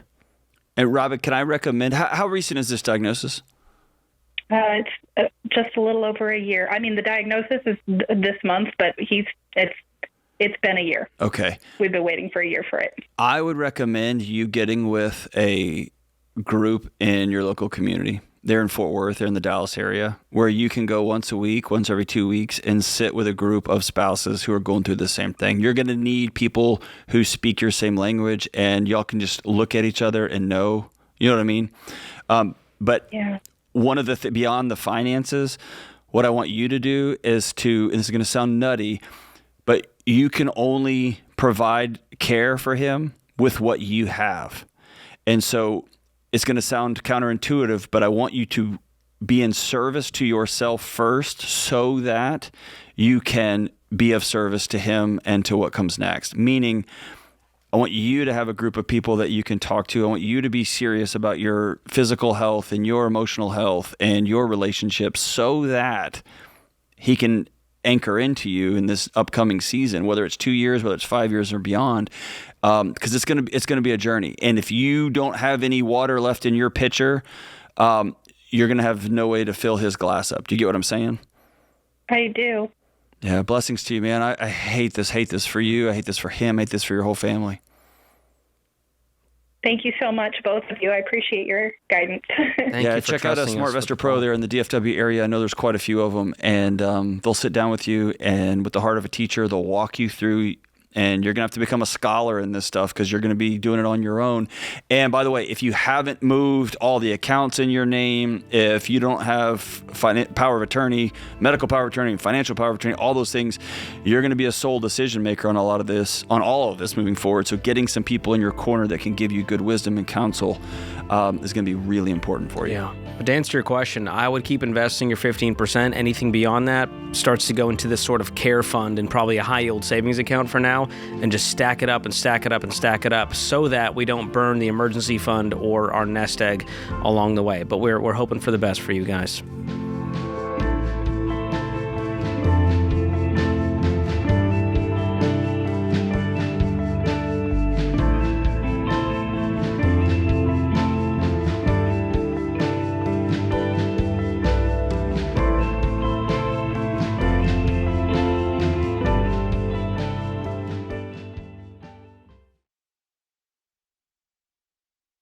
Dave Ramsey here. For more than 30 years, I've been talking to folks on the air, and I can tell you that most people are broke, not because they don't make enough money, but because they don't have a plan. You need to give every dollar you earn a job, because when you do that, something changes. You stop guessing. You stop worrying. You stop stressing. Our Every Dollar budgeting app will show you how to find extra cash, pay off debt, and finally start winning with money. But most people won't do it.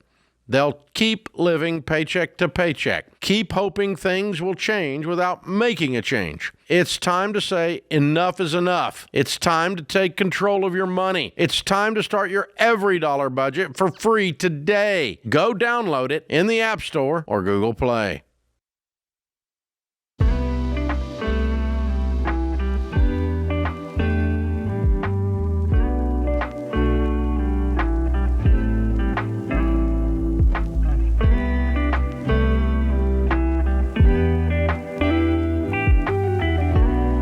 Our scripture of the day, Exodus 20, verses 8 and 9. 6 days you shall labor and do all your work, but the seventh day is a Sabbath to the Lord your God.